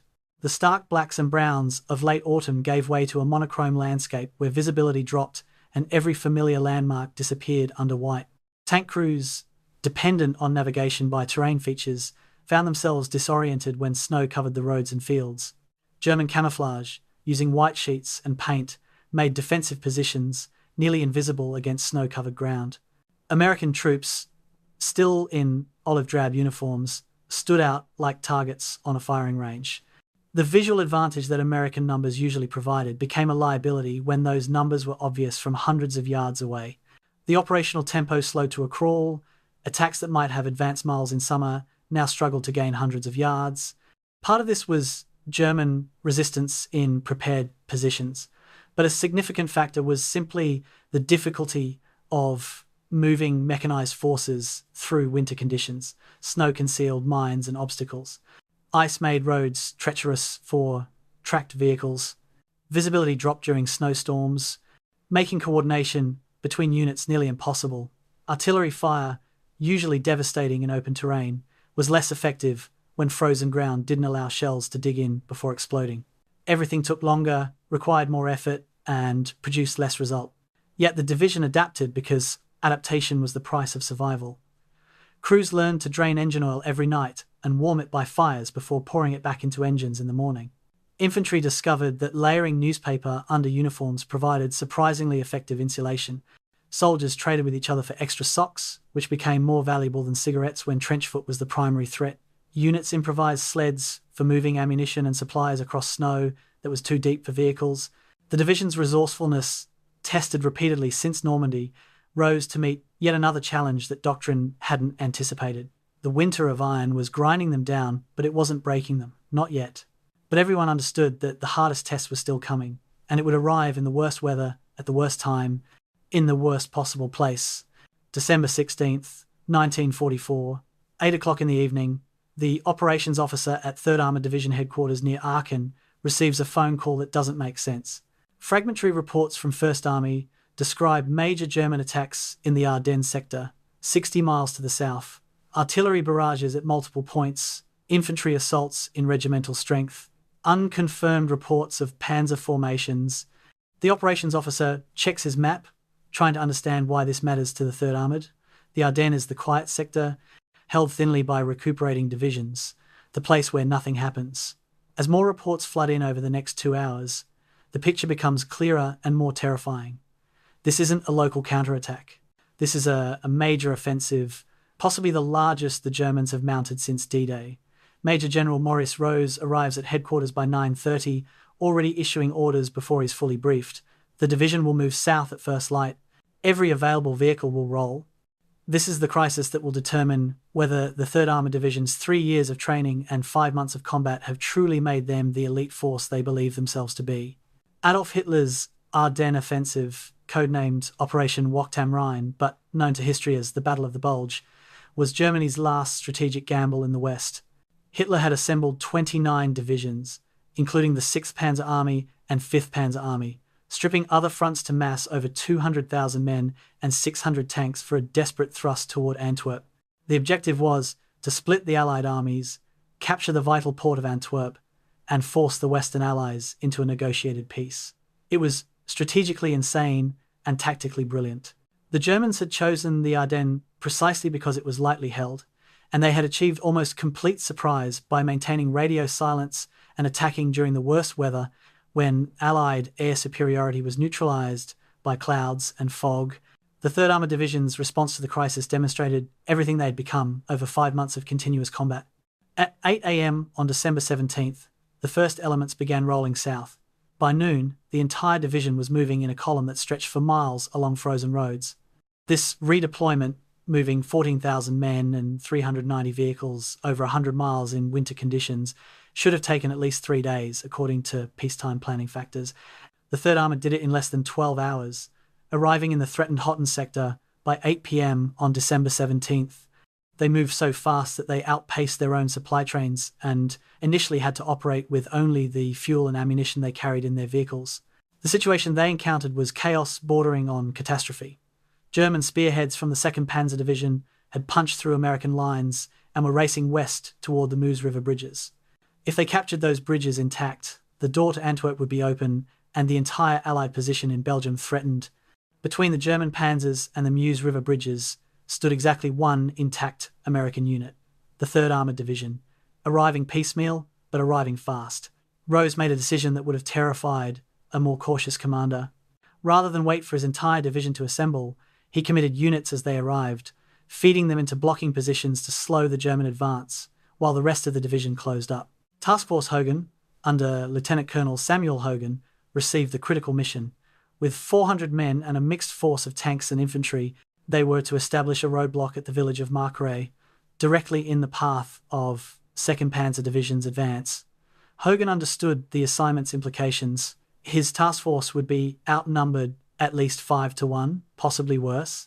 They had limited ammunition and fuel, but they also had terrain that favoured the defender and the knowledge that every hour they held was an hour for other American forces to establish defensive positions. On the night of December 19th, Hürtgen's task force dug in and prepared to stop the most powerful armoured formation Germany could still field. The battle that developed over December 20th through 23rd became one of the epic small unit actions of World War II. The 2nd Panzer Division, spearhead of the entire German offensive, crashed into Hürtgen's positions with overwhelming force. German Mark IV and Panther tanks, supported by veteran Panzer Grenadiers, assaulted repeatedly. They had numbers, they had firepower, and they had the operational imperative to break through at any cost. What they didn't have was time, and what they faced was an American force that had learned through 5 months of combat how to make the Germans pay for every yard. Hürtgen's tankers used the narrow roads and forested terrain to negate German numerical superiority, forcing the panzers into approach routes where American anti-tank guns could engage from prepared positions. By December 22nd, Task Force Hürtgen was surrounded and cut off, but they were still fighting. The German 2nd Panzer Division had been delayed for 3 critical days that allowed other American forces to establish the defensive positions that would ultimately halt the German offensive. Hürtgen's radio reports to division headquarters were matter of fact, despite his desperate situation. Ammunition low, casualties mounting, no possibility of withdrawal. Rose's response was equally direct: hold until relieved. If Hürtgen could survive one more day, American counterattacks would reach him. If he couldn't, his sacrifice would still have accomplished the mission. This was the calculus of desperate warfare, where units were expended like ammunition to achieve operational objectives. The critical engagement came at Selles on December 23rd and 24th, when the 3rd Armoured Division's counterattack caught the German 2nd Panzer Division at its maximum extension. The Germans had reached to within 4 miles of the Meuse River, the deepest penetration of the entire offensive, but they had done so by outrunning their supply lines and leaving their flanks exposed. Rose committed Combat Command B in a coordinated assault that hit the German formation from multiple directions simultaneously. The tank battle that followed was the largest on the Western Front since Normandy, with over 200 tanks engaged in a running fight across Belgian farmland. The Americans had learned every lesson that 5 months of combat could teach. They used terrain expertly, positioning Sherman's hull down to maximize their limited armor protection. They coordinated with artillery to suppress German positions before tank assaults. They used combined arms teams, with infantry protecting tanks from Panzerfaust teams and tanks providing firepower for infantry assaults. Most critically, they used their numerical superiority effectively, attacking from multiple axes to prevent the Germans from concentrating their better tanks against any single American force. By Christmas Eve, the Selleys pocket was collapsing. 81 German tanks had been destroyed or abandoned. 405 vehicles of all types littered the battlefield. The 2nd Panzer Division, which had led Hitler's last offensive in the West, had been shattered. The human cost of stopping the Bulge was severe even by the 3rd Armoured Division's standards. From December 16th to December 26th, the division suffered 1,348 casualties and lost 96 tanks. These numbers, devastating in absolute terms, represented a strategic victory of immense proportions. The 3rd Armoured had helped stop the most dangerous German offensive since 1940, had prevented the capture of the Meuse bridges, and had destroyed the offensive capability of multiple German panzer divisions. But for the men who fought the battle, statistics couldn't capture the reality. They had fought in the worst weather of the war, with temperatures below freezing and snow that reduced visibility to yards. They had engaged superior German tanks at close range, because that was the only range where American guns were effective. They had operated with minimal supply support, scrounging fuel and ammunition where they could find it. Task Force Hogan's relief on December 26 became a moment of triumph and tragedy. American forces finally broke through to the surrounded task force, finding Hogan's survivors low on everything except determination. But the relief came too late for many. Of the 400 men who had established the roadblock at Marcory, fewer than 300 survived to see rescue. The destroyed German vehicles surrounding their positions testified to the price the Germans had paid, but that was cold comfort to men who had watched friends die in a frozen Belgian village while holding a position that existed on no one's map but mattered more than anyone had understood at the time. By early January 1945, the 3rd Armoured Division was recovering from the Bulge, absorbing replacements and conducting maintenance that had been deferred during the crisis. They had proven beyond any remaining doubt that the Heavy Armoured Division concept worked, that American armour could face the best Germany could field and win, that aggressive leadership and sound tactics could overcome equipment disadvantages. But they had also learned that this war would not be won cheaply or quickly. The Germans, despite catastrophic losses in the Ardennes, were still fighting with a skill and determination that commanded respect even from enemies who hated what they fought for. The road to Germany's final defeat would require everything the 3rd Armoured Division could give, and the Battle of the Bulge had shown them exactly how much that would be. March 7th, 1945. Early afternoon, a radio operator at 3rd Armoured Division headquarters near Düren, Germany, suddenly sits upright, headphones pressed tight to his ears as if he can't believe what he's hearing. He scribbles frantically on a message pad, then sprints to the operations tent where Major General Maurice Rose is studying maps of the upcoming offensive. The message the operator delivers should be impossible. American forces have captured the Ludendorff Bridge at Remagen intact. The Rhine River, Germany's last natural defensive barrier, has been breached. Rose reads the message twice, then immediately issues orders that will change the division's mission within the hour. Every piece of planning for a deliberate river crossing can be discarded. The opportunity for exploitation, the kind of rapid operation that the 3rd Armoured was designed for, has just presented itself. By midnight, the division will be racing toward Remagen.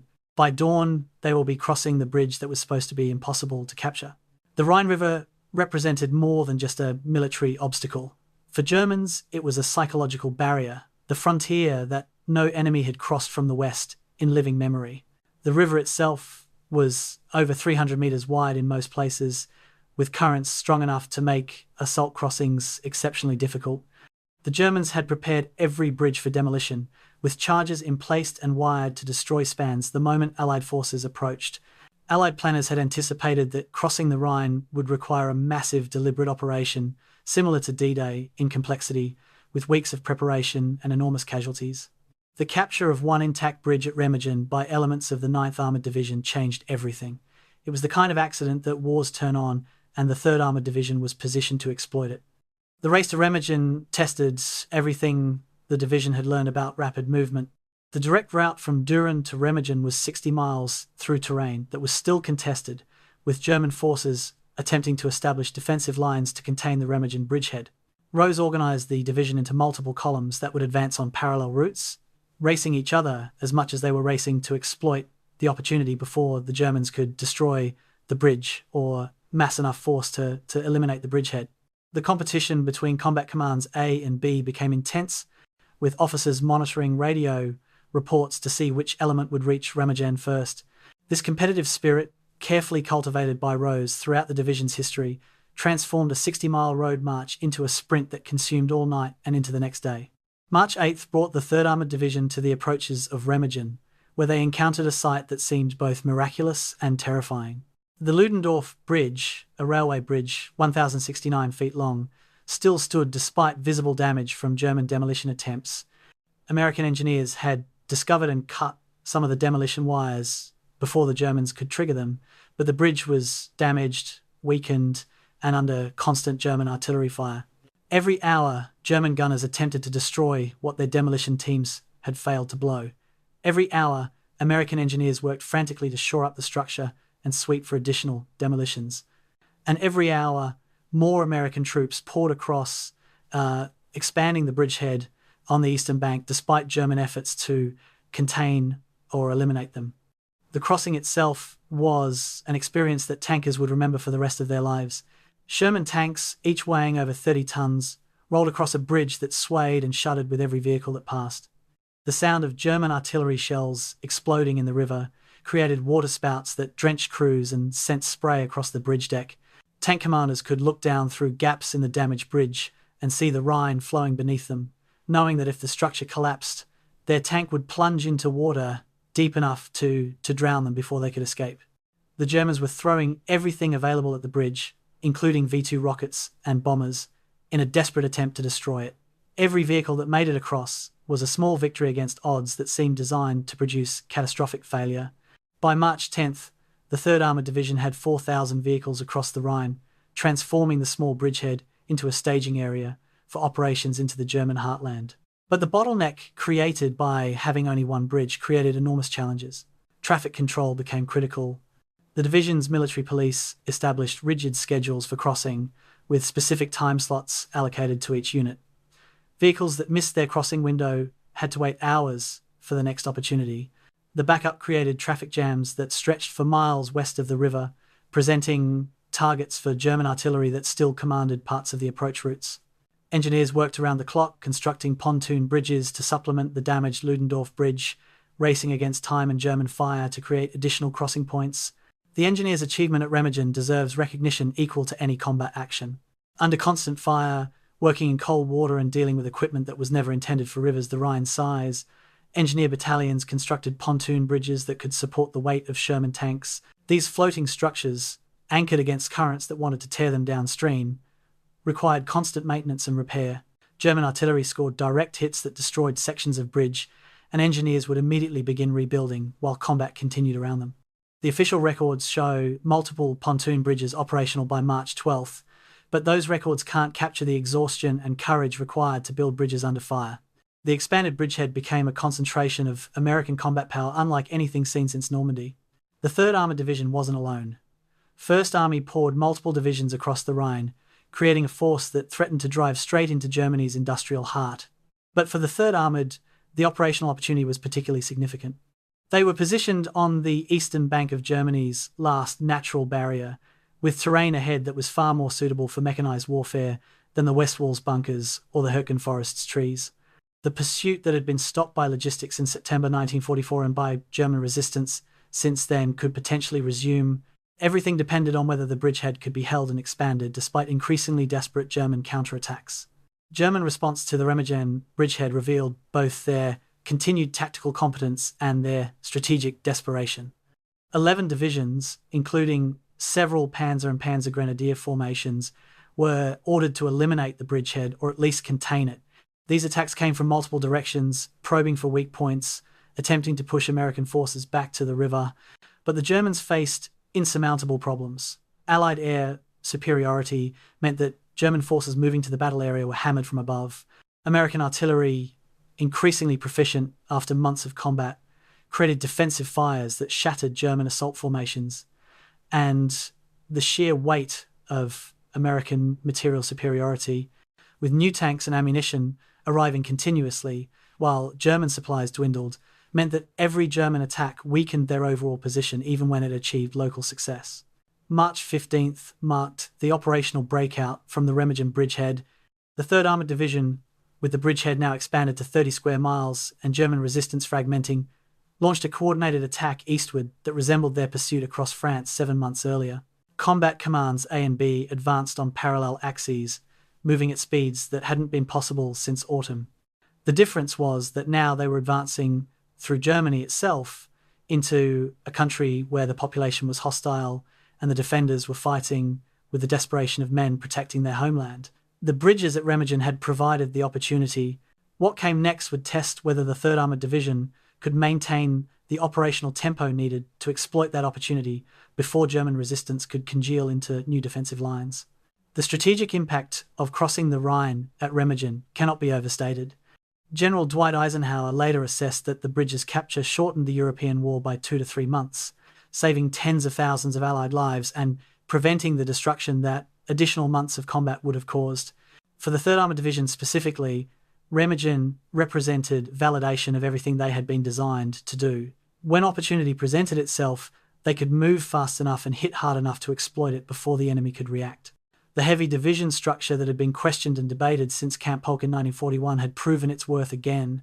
They had the depth to sustain crossing operations, the firepower to expand the bridgehead, and the operational flexibility to transition immediately from bridgehead defense to exploitation. As they rolled east into Germany, they were finally fighting the kind of war they'd been built for, and Germany was about to learn what that meant. March 25th, 1945. The 3rd Armoured Division erupts from the Remagen bridgehead like water from a broken dam. After 2 weeks of consolidating and expanding the bridgehead, beating back German counterattacks and building up supplies, the division has been unleashed for deep exploitation. Their mission is audacious: drive northeast, link up with 9th Army's 2nd Armoured Division coming from the north, and encircle the entire Ruhr industrial region, with all German forces still defending it. This is blitzkrieg warfare, the kind of operation that German panzers had perfected and that American armor has been learning to execute.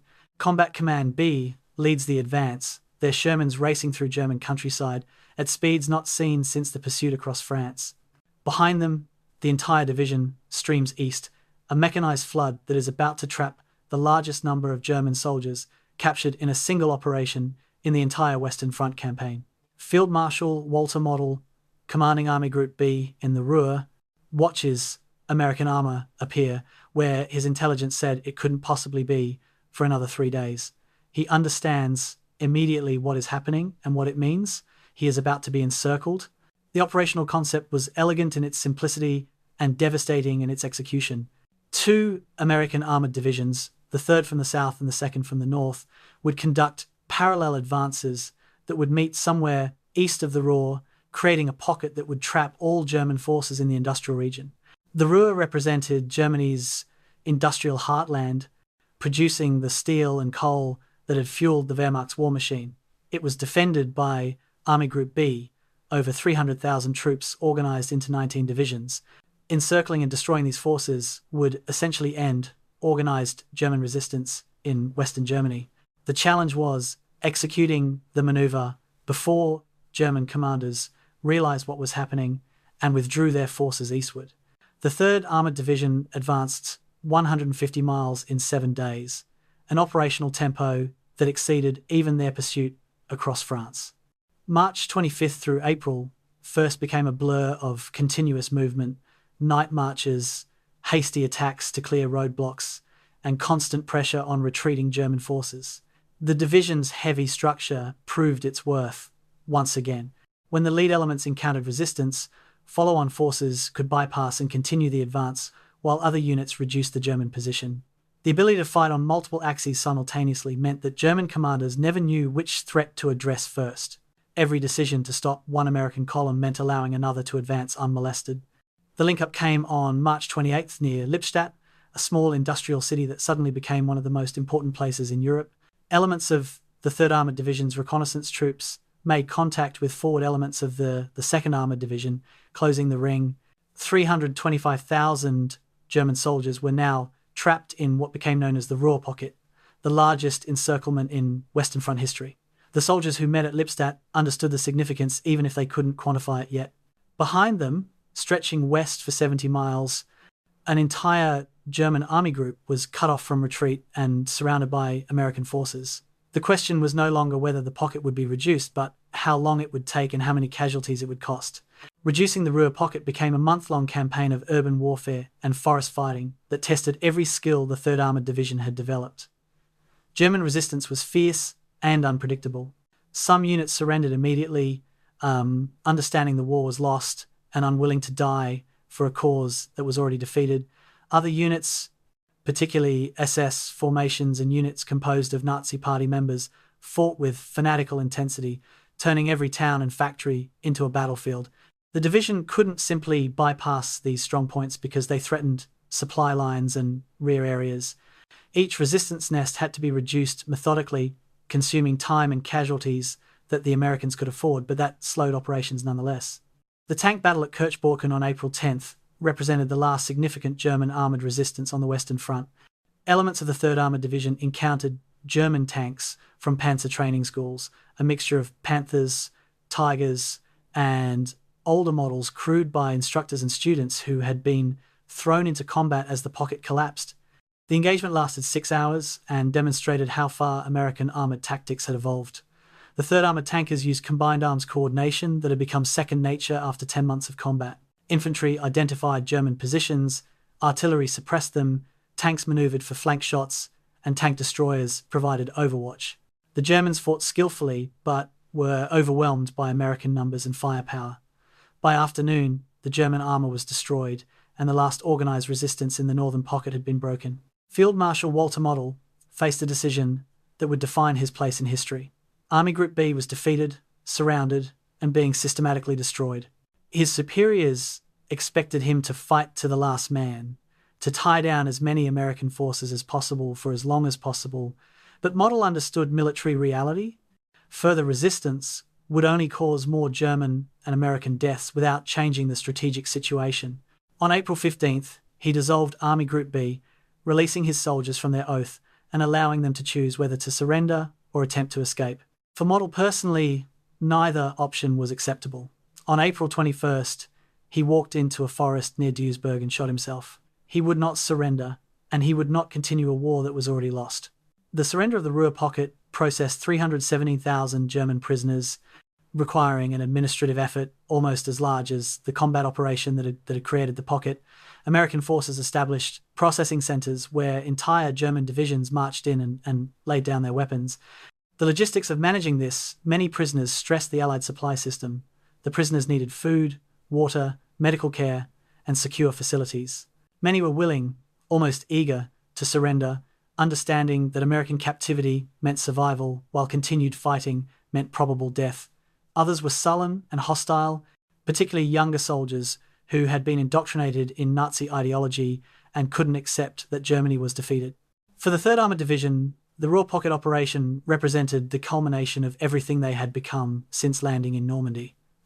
They had executed a deep exploitation operation that trapped an enemy army group. They had fought through urban terrain, forests, and open country with equal effectiveness.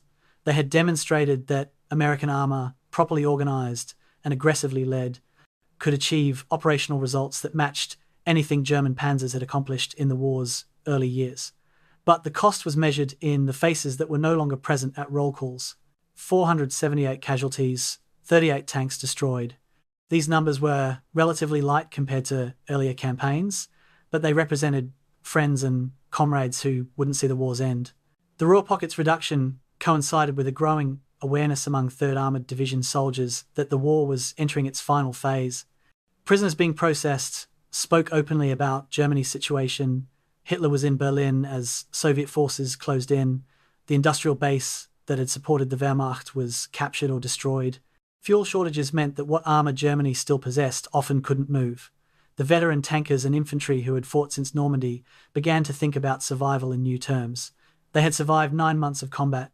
The war might end in weeks. The trick was to stay alive long enough to see peace, to avoid being the last casualty in a war that was already decided. This calculation, never spoken aloud but present in every man's thoughts, would shape the division's operations in the war's final weeks.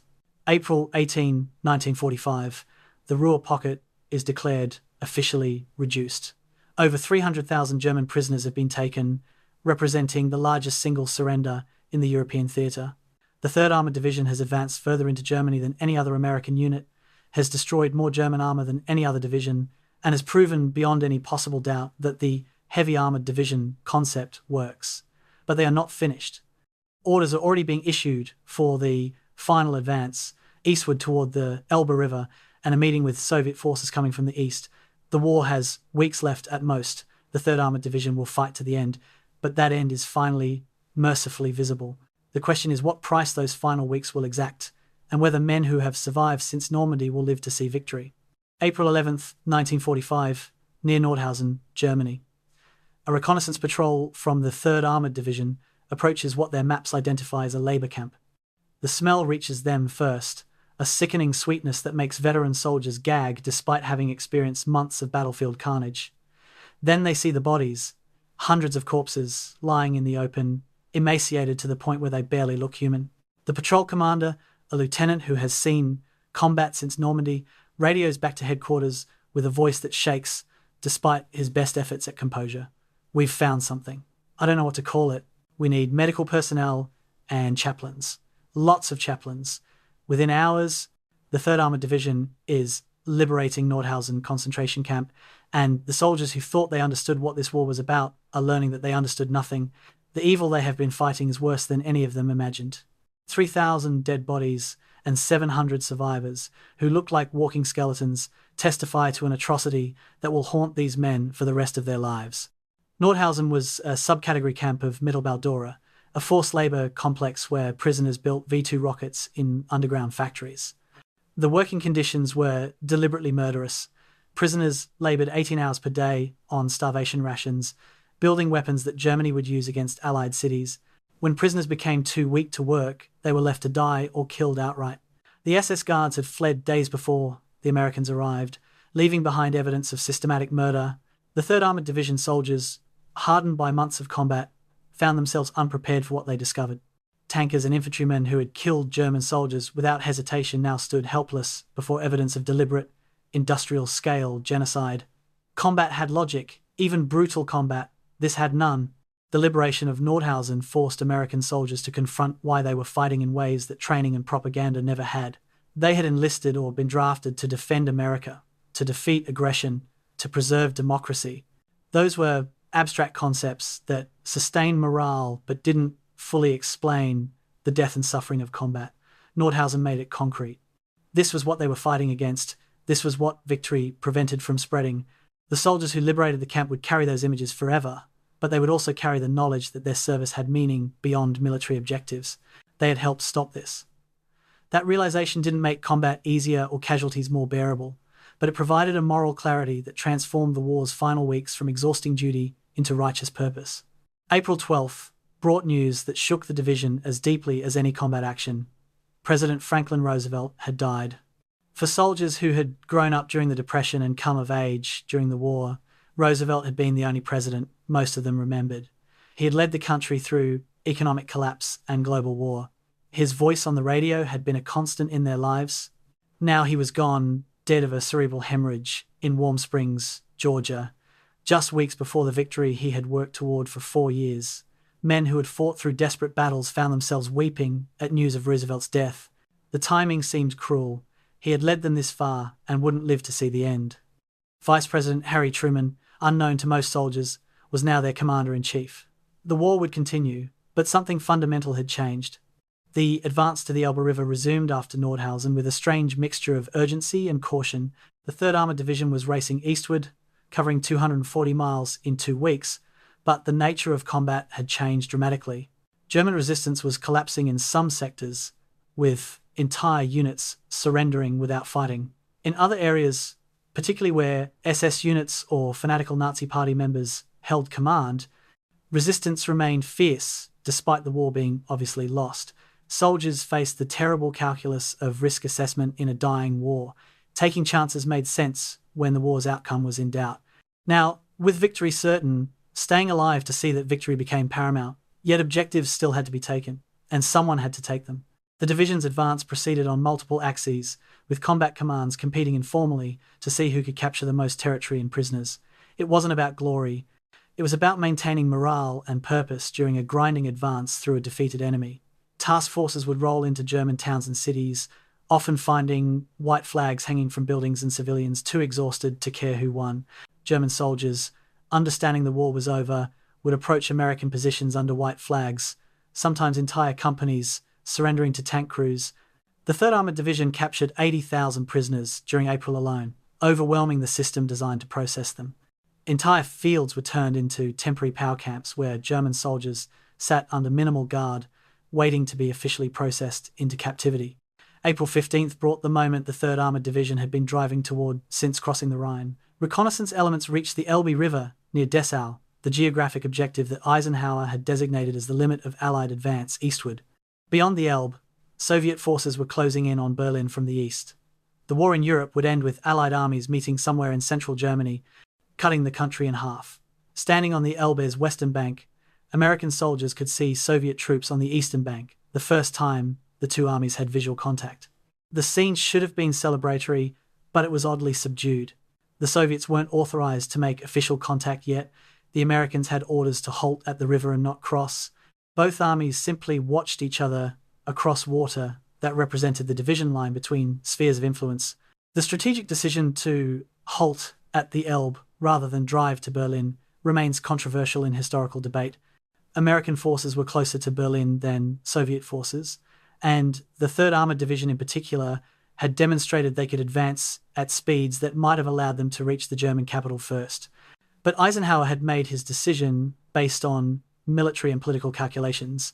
The Yalta Conference had already designated Berlin as part of the Soviet occupation zone. Driving to Berlin would cost American lives for territory that would have to be surrendered to Soviet control anyway. Moreover, the Soviet army had paid a terrible price in blood fighting from Stalingrad to Germany's border. Berlin was theirs by right of sacrifice. The Americans would halt at the Elbe and let the Soviets finish what they had started. For 3rd Armoured Division soldiers, the halt at the Elbe created conflicting emotions. Relief that the advance had stopped, that no more attacks would be ordered, that they had survived to see this moment. Frustration that they couldn't finish what they had started, couldn't drive to Berlin and plant an American flag on the Reichstag, and a growing awareness of what the Soviet army represented. Stories were already circulating about Soviet behavior in conquered German territory, about revenge being taken for German atrocities in Russia.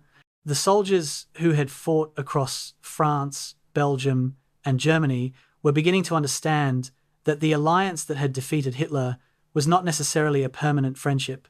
The division line at the Elbe represented more than just a military boundary. It was the beginnings of what would become the Iron Curtain, dividing Europe for the next 45 years. The final 2 weeks of April 1945 became a strange twilight period for the 3rd Armoured Division. They held positions along the Elbe, conducted patrols, processed prisoners, and waited. Combat still occurred sporadically as German units that hadn't received surrender orders attempted to fight their way west to American lines rather than be captured by Soviets. The division's artillery still fired missions against these holdouts. Tank crews still went on alert when reports came of German movement in their sectors, but the intensity had diminished dramatically. Men cleaned weapons more thoroughly, wrote letters home with increasing hope they would survive to deliver them in person, and began to think about what came after the war. Those thoughts, forbidden during the desperate fighting of winter, now seemed permissible. The division's total casualties by mid-April stood at staggering numbers that revealed the true cost of their accomplishments: 2,540 killed in action, 9,739 wounded, 505 missing. These were not just statistics. They represented a complete turnover of the division's personnel. The unit that would stand at the Elbe was composed largely of replacement soldiers who had joined after Normandy, after the Bulge, after the Rhine crossing. The veterans who remained, men who had landed on Omaha Beach in June 1944, were a minority in their own division. They carried with them the memory of friends long dead, of battles that had reshaped them in ways civilians would never understand, of a journey from the beaches of Normandy to the banks of the Elbe that had covered 1,140 miles and cost more than they could ever fully articulate. April 25, 1945, American Soviet forces make official contact at Torgau on the Elbe River, 60 miles south of the 3rd Armored Division's positions. The photographs of American and Soviet soldiers shaking hands, sharing vodka and cigarettes, circle the globe as symbols of Allied unity and impending victory. For the 3rd Armored Division, watching from their own positions along the river, the images confirm what they already knew. The war in Europe is ending, Germany is cut in two, Hitler is trapped in Berlin, as Soviet artillery pounds the city to rubble. The 3rd Armored Division's war, which began on Omaha Beach 10 months earlier, is effectively over. What remains is the final accounting, the terrible addition of what they have accomplished and what it cost, and the knowledge that victory has been purchased with the lives of men who should have lived to see it. March 30th, 1945, 6:30 in the evening, approximately 2 kilometers south of Paderborn, Germany. Major General Maurice Rose's command column navigates through gathering darkness on a narrow country road. The day has been another in a series of rapid advances, the 3rd Armored Division racing through collapsing German resistance as the Ruhr pocket disintegrates. Rose rides in his usual position near the front of his command group, close enough to the action to make immediate decisions, but with enough staff to coordinate division operations. His aide-de-camp glances at the general, noting, as he has 100 times before, that Rose seems more relaxed near the front than in rear area command posts. Suddenly, the lead vehicles brake hard. Sherman tanks appear ahead in the darkness, but the white stars that should identify them as American are absent. These are German tanks, Mark IVs from a Paderborn battle group, and the two columns have run into each other at point-blank range in the failing light. Rose's driver begins reversing, but it's too late. They are inside the German formation. The confrontation that follows will take seconds and will rob the 3rd Armored Division of the commander who defined them. The circumstances of Maurice Rose's death remain disputed in details, but clear in outcome. His command jeep, attempting to reverse away from the German tanks, either stalled or was blocked by vehicles behind it. German tank commanders, seeing American vehicles in their midst, began shouting orders. Rose and his staff exited their vehicles, a standard procedure when capture seemed imminent. What happened next depends on which account you believe. Some witnesses said Rose was reaching for his pistol when a German tank commander, perhaps panicked or perhaps following orders, opened fire with a machine gun. Other accounts suggest Rose was surrendering when he was shot. The truth, lost in darkness and chaos, matters less than the result. Major General Maurice Rose, the highest-ranking American officer to be killed by enemy fire in the European theatre, died on a German country road within sight of the city he had been attacking. The news reached division headquarters within the hour, carried by survivors of the ambush who made it back to American lines. The operations officer who received the report initially refused to believe it. Rose couldn't be dead. Rose was always at the front and had always survived. The denial lasted perhaps 30 seconds before training and duty took over. Command passed immediately to Brigadier General Doyle Hickey, and the division continued operations without missing a beat. But the emotional impact rippled through every unit. Soldiers who had served under Rose for months reacted with shock and grief that surprised men who thought they had become numb to death. Tank commanders found themselves checking behind them, half expecting to see Rose's command vehicle pulling up to give orders. He had been a constant presence, and now he was gone. Rose's leadership philosophy had shaped the 3rd Armored Division in ways that went far beyond tactical decisions. He had taught by example that commanders led from the front, that you couldn't ask men to take risks you wouldn't take yourself, that the best way to minimize casualties was aggressive action that kept the enemy off balance. These lessons had made the 3rd Armored Division exceptional, had driven them to achievements that other divisions couldn't match. But Rose's death also validated the warnings that his staff had given him repeatedly. Leading from the front was inspirational until the day it got you killed. His aggressive reconnaissance, his forward command posts, his presence in the combat zone, all the behaviours that made him a great commander had also made him vulnerable. On March 30th, 1945, that vulnerability caught up with him. The division held a memorial service on April 2nd at a cemetery near Paderborn. Thousands of soldiers attended, filling the space between graves and standing in formation that seemed to stretch forever. The chaplain's words about sacrifice and duty washed over men who were too tired and too sad to fully process them. What struck observers was the number of combat veterans who wept openly. Men who had witnessed death daily for months, but who broke down at Rose's funeral. He had been more than their commander. He had been the embodiment of what they believed the division represented. Aggressive, competent, brave to the point of recklessness. His death meant that even the best could be killed, that survival was always uncertain, that this war took everyone it wanted, regardless of rank or skill. The circumstances of Rose's death triggered investigation and speculation that continues to this day. Was he murdered while attempting to surrender? A war crime that violated the Geneva Conventions? Or was he killed in the confusion of a meeting engagement? A tragic accident of war where neither side had time to process what was happening. The German tank commander who fired was never definitively identified, making prosecution impossible. Some survivors were adamant that Rose was surrendering and was murdered. Others acknowledged that in darkness and chaos, with American and German vehicles intermixed, the German crews might have genuinely believed they were engaging hostile forces. The truth, whatever it was, died with Rose on that road. Rose's Jewish heritage added another dimension to his death that couldn't be ignored, particularly given what the 3rd Armoured Division had discovered at Nordhausen just days earlier. Rose had commanded an American armoured division driving into Germany, fighting the regime that had made extermination of Jews a state policy. He had been the highest-ranking Jewish officer in combat command in the US military, a position of authority that Nazi ideology said he could never hold. His death, whether murder or accident, occurred in a nation that had attempted to exterminate people like him. The soldiers who served under him understood the symbolism, even if they couldn't fully articulate it. Rose had led them in defeating the very forces that would have killed him for his religion. His death, so close to final victory, seemed particularly cruel. The division's performance in the days following Rose's death demonstrated what he had built.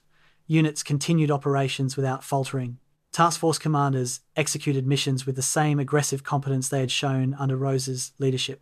The coordination between armour, infantry, and artillery remained seamless. In organisational terms, Rose had succeeded in creating a division that functioned according to his philosophy even in his absence. He had trained his officers to think like he thought, to make decisions he would have made. The 3rd Armoured Division was Rose's legacy, and it continued to function because he had built something that transcended individual leadership. But the men who had served under him knew something essential had been lost, something that couldn't be replaced or replicated. Historians have debated Rose's place in military history for decades.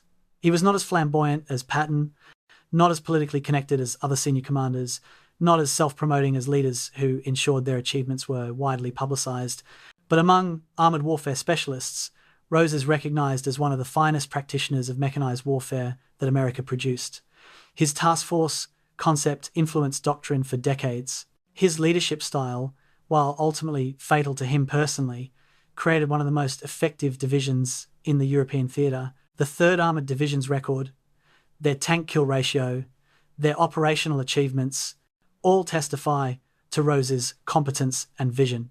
That he didn't survive to see victory makes his accomplishments no less significant. April 2nd, 1945. Major General Maurice Rose is buried with full military honours. The division has already moved on, advancing toward the Elbe River under new command. But in the minds of the men who served under him, Rose remains forever at the front, standing in the turret of his command tank, calmly issuing orders as shells fall around him. He had asked them to be brave, and he had shown them how. He had demanded excellence, and he had demonstrated it. He had led them from Normandy to the heart of Germany, and he had paid the price that leadership at the front sometimes demands. The 3rd Armoured Division would finish the war without him, but they would never forget that everything they had become under his command. In the final accounting, that would be his monument. Not a grave in Germany, but a division that had been shaped by his leadership and that carried his philosophy into every engagement.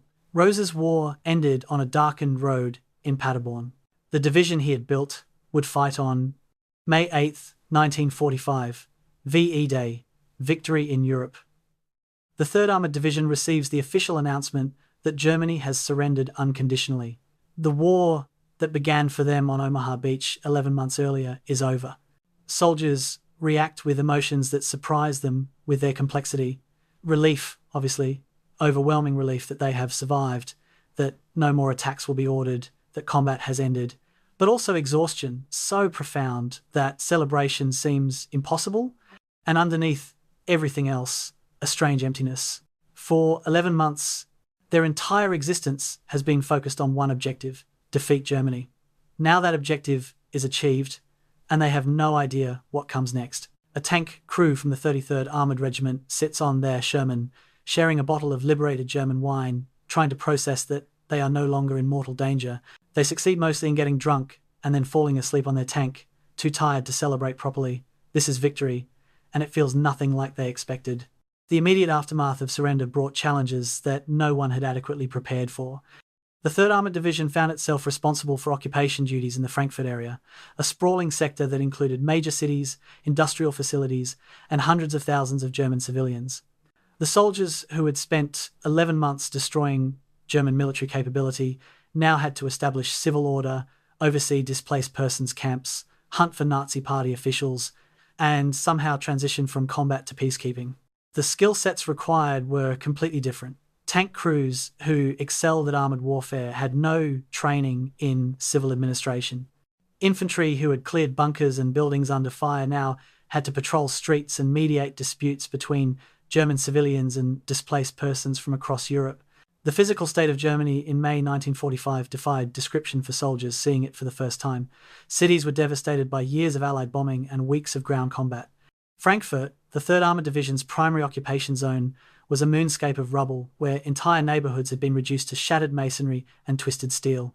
Refugees clogged roads, German civilians fleeing from Soviet occupation zones in the east, displaced persons attempting to return to homes that often no longer existed, former concentration camp inmates too weak to travel but with nowhere to go. The occupation forces had to establish order in this chaos while somehow transitioning themselves from warriors to administrators. The point system that determined who went home created division in a unit that had been unified in combat. Soldiers earned points based on time in service, time overseas, decorations, and dependent children. The magic number was 85 points. Reach that total and you would be among the first to ship home. Men calculated their points obsessively, counting and recounting, hoping they had enough to escape occupation duty quickly. Those with high point totals began processing for return to the United States almost immediately. Those with fewer points understood they would remain in Germany for months, possibly years. The division that had fought together began dissolving as high point men departed and low point men remained, creating a unit that no longer felt like the organisation that had landed in Normandy. The occupation of Frankfurt required the 3rd Armoured Division to confront aspects of German society and Nazi crimes that combat operations had only hinted at. They processed former SS members, trying to identify who had committed war crimes versus who had been ordinary soldiers in an evil organisation. They oversaw displaced persons camps where Holocaust survivors, Soviet POWs, and forced labourers from across Europe awaited repatriation. They investigated hidden caches of Nazi gold and stolen art. They dealt with German civilians who insisted they had known nothing about concentration camps or genocide, claims that soldiers who had liberated Nordhausen found impossible to believe. The moral complexity of occupation challenged men whose wartime experience had been relatively straightforward. Germans were the enemy, defeating them was righteous, complications could wait until after victory. The division's tank strength, which had numbered 390 at peak, dropped steadily as vehicles were either shipped home, cannibalized for parts, or scrapped as beyond economical repair. By September 1945, only 254 tanks remained operational, and most of those were needed more for occupation show of force than for actual military necessity. The Shermans that had carried the division across France and Germany now sat in motor pools, being maintained by skeleton crews who had no real mission beyond keeping the vehicles functional. Some tankers, unable to adjust to peacetime routine, volunteered for transfer to units, preparing for potential deployment to the Pacific Theatre, where the war against Japan continued. Most simply waited for enough points to go home. The psychological transition from combat to peace proved difficult for many soldiers. Men who had functioned effectively under fire found themselves struggling with occupation duties, boredom, and routine. Combat had been terrible, but it had provided purpose and adrenaline that peacetime couldn't match. Some soldiers experienced what later generations would call post-traumatic stress disorder, though in 1945 it was just nerves or combat fatigue. They had flashbacks, nightmares, difficulty concentrating. The division's medical personnel did their best, but mental health treatment in 1945 was rudimentary. Most soldiers simply endured, hoping that time and distance from combat would heal wounds that no one knew how to treat. September and October brought the systematic dismantling of the 3rd Armoured Division as a combat formation. Units were inactivated, with personnel transferred to other organisations or sent home for discharge. The division colours, which had flown from Normandy to the Elbe, were ceremonially cased at a final formation on November 1st, 1945. The remaining officers and enlisted men stood in formation one last time, wearing uniforms that had faded from months of wear, bearing decorations earned in combat across Europe. The commanding general spoke about sacrifice and achievement, about the division's record and legacy. The soldiers listened with the patience of men who have survived and who know that words, however well-intentioned, cannot capture what they experienced. When the ceremony ended, the 3rd Armoured Division ceased to exist as an active unit.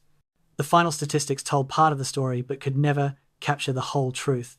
2,540 killed in action across 11 months of combat, 9,739 wounded, 505 missing in action, total casualties of 12,784 in a division that never numbered more than 14,620. This represented an 89% casualty rate, meaning the division had effectively consumed itself multiple times over, with replacements filling gaps left by casualties. 124,000 German prisoners captured, 652 enemy tanks destroyed, more than any other American division.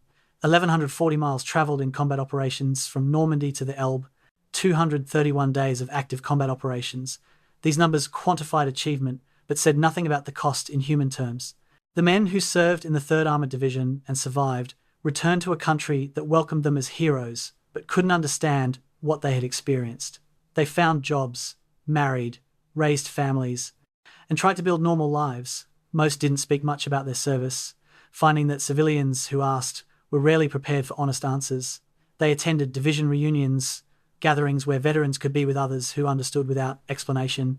At these reunions, they would reminisce about France and Germany, about commanders and fallen friends, about moments of terror and triumph that defined their youth. And they would remember Maurice Rose, the general who had shaped them, who had demanded everything and given everything, who'd proven that American armour could match anything Germany fielded. November 1st, 1945. The 3rd Armoured Division's colours are cased, the unit officially inactivated. The experiment that began at Camp Polk in April 1941 has ended. The Heavy Armoured Division concept that was questioned and debated has been proven in combat. The soldiers who fought under the Spearhead insignia are going home, carrying with them memories and wounds that will never fully heal. They have accomplished everything asked of them and more. They have helped defeat Nazi Germany, liberate millions of people from occupation, and prove that American citizen soldiers, properly trained and led, can match the best professional armies in the world. The price of that achievement is measured in the graves that stretch from Normandy to the Elbe, in the men who won't return home, in the psychological scars that survivors will carry for the rest of their lives. The 3rd Armoured Division's war is over, but for the men who fought it, the war will never truly end. 1946, Fort Knox, Kentucky. A group of officers gather in the Armoured Warfare School to study the European campaign's lessons. On the table before them lie after-action reports, statistical analyses, and operational summaries from every American armoured division that fought in Europe. One division's record stands out so dramatically that the officers initially questioned the data's accuracy. The 3rd Armoured Division fought for 231 days in combat. They advanced 1,140 miles from Normandy to the Elbe River. They destroyed 652 enemy tanks, captured 124,000 prisoners, and operated at a tempo that matched or exceeded German panzer divisions at their peak. They did this while suffering an 89% casualty rate, effectively replacing their entire combat strength multiple times. The officers studying these records reach an uncomfortable conclusion. The 3rd Armoured Division's achievement was extraordinary, unprecedented, and probably unrepeatable. The question they must answer is whether the price paid for that achievement represents sound doctrine or unsustainable attrition. The immediate post-war assessment of the heavy armored division concept revealed a stark dichotomy. In tactical and operational terms, the 3rd Armored Division had proven superior to standard armored divisions. The extra tank battalions provided depth for sustained operations. The heavy structure allowed the division to fight on multiple axes simultaneously. The concentration of armor enabled mass at decisive points. But in logistical and replacement terms, the heavy division was a nightmare. It consumed fuel at rates that strained supply systems. It required replacement personnel and equipment at levels that couldn't be sustained in a long war. The Army's decision not to convert other divisions to the heavy structure reflected these concerns. The 3rd Armoured's success was acknowledged, but it was deemed a special case rather than a model for replication.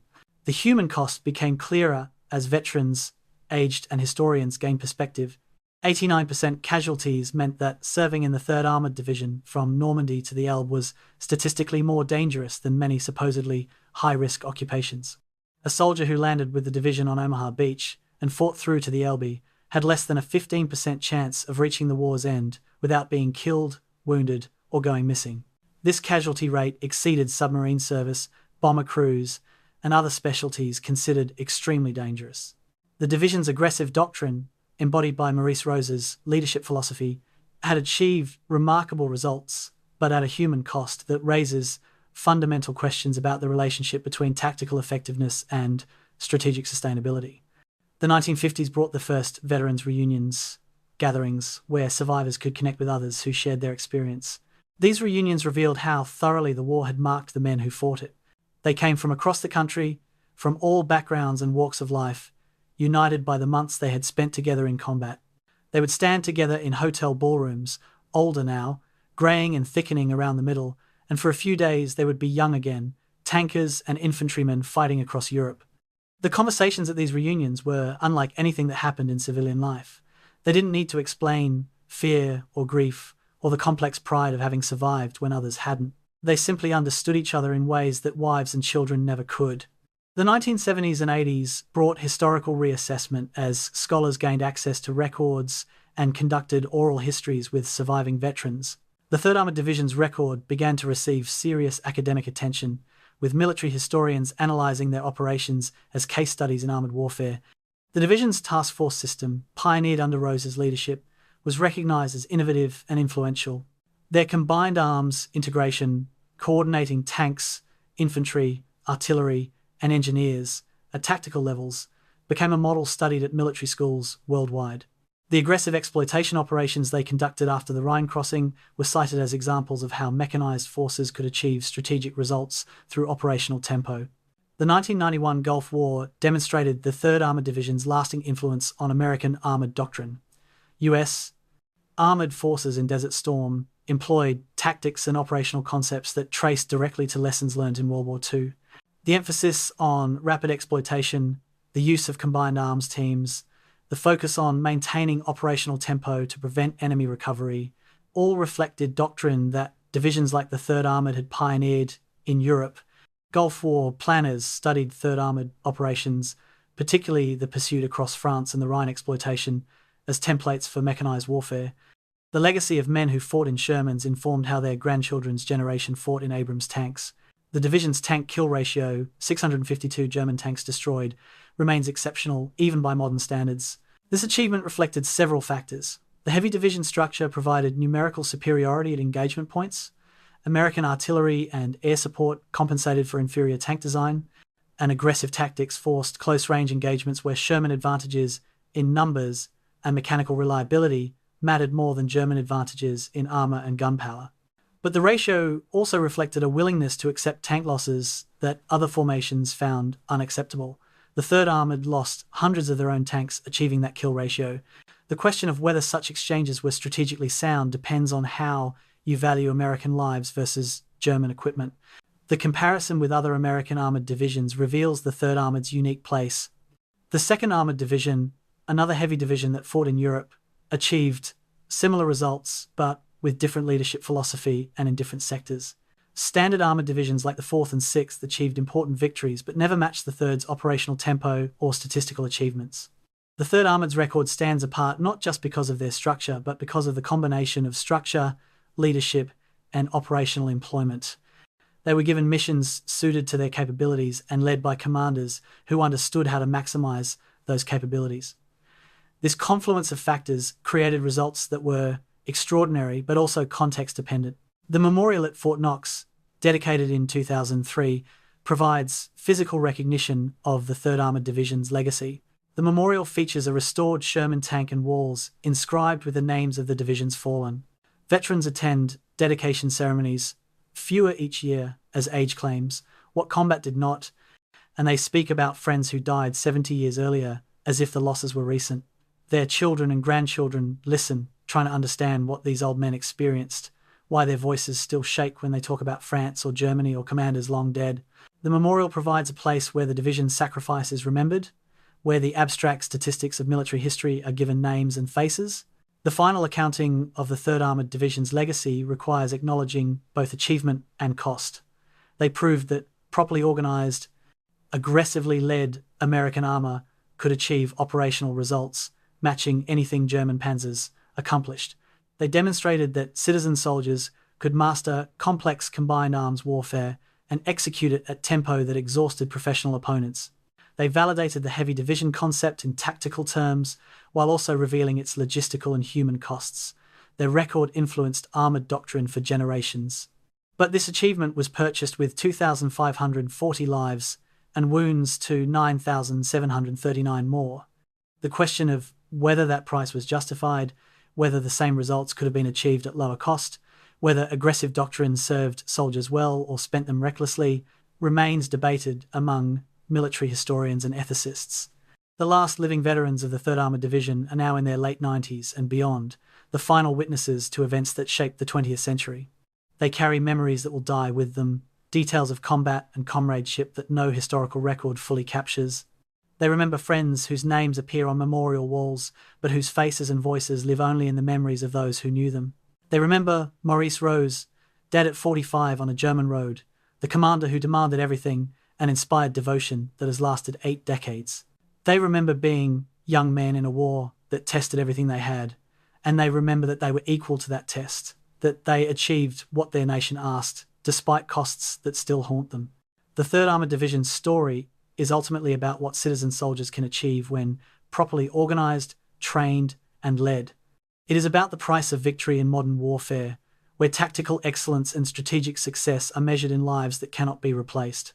It is about leadership that inspires men to extraordinary efforts and the responsibility commanders bear for those they send into danger. It is about armour warfare theory, tested in combat and refined through experience, purchased in blood.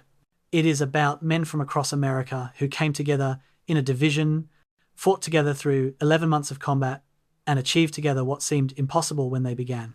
The division ceased to exist in November 1945, but its legacy endures in doctrine studied, tactics employed, and memories carried by survivors who will never forget what they were part of, what they lost, and what they helped to win.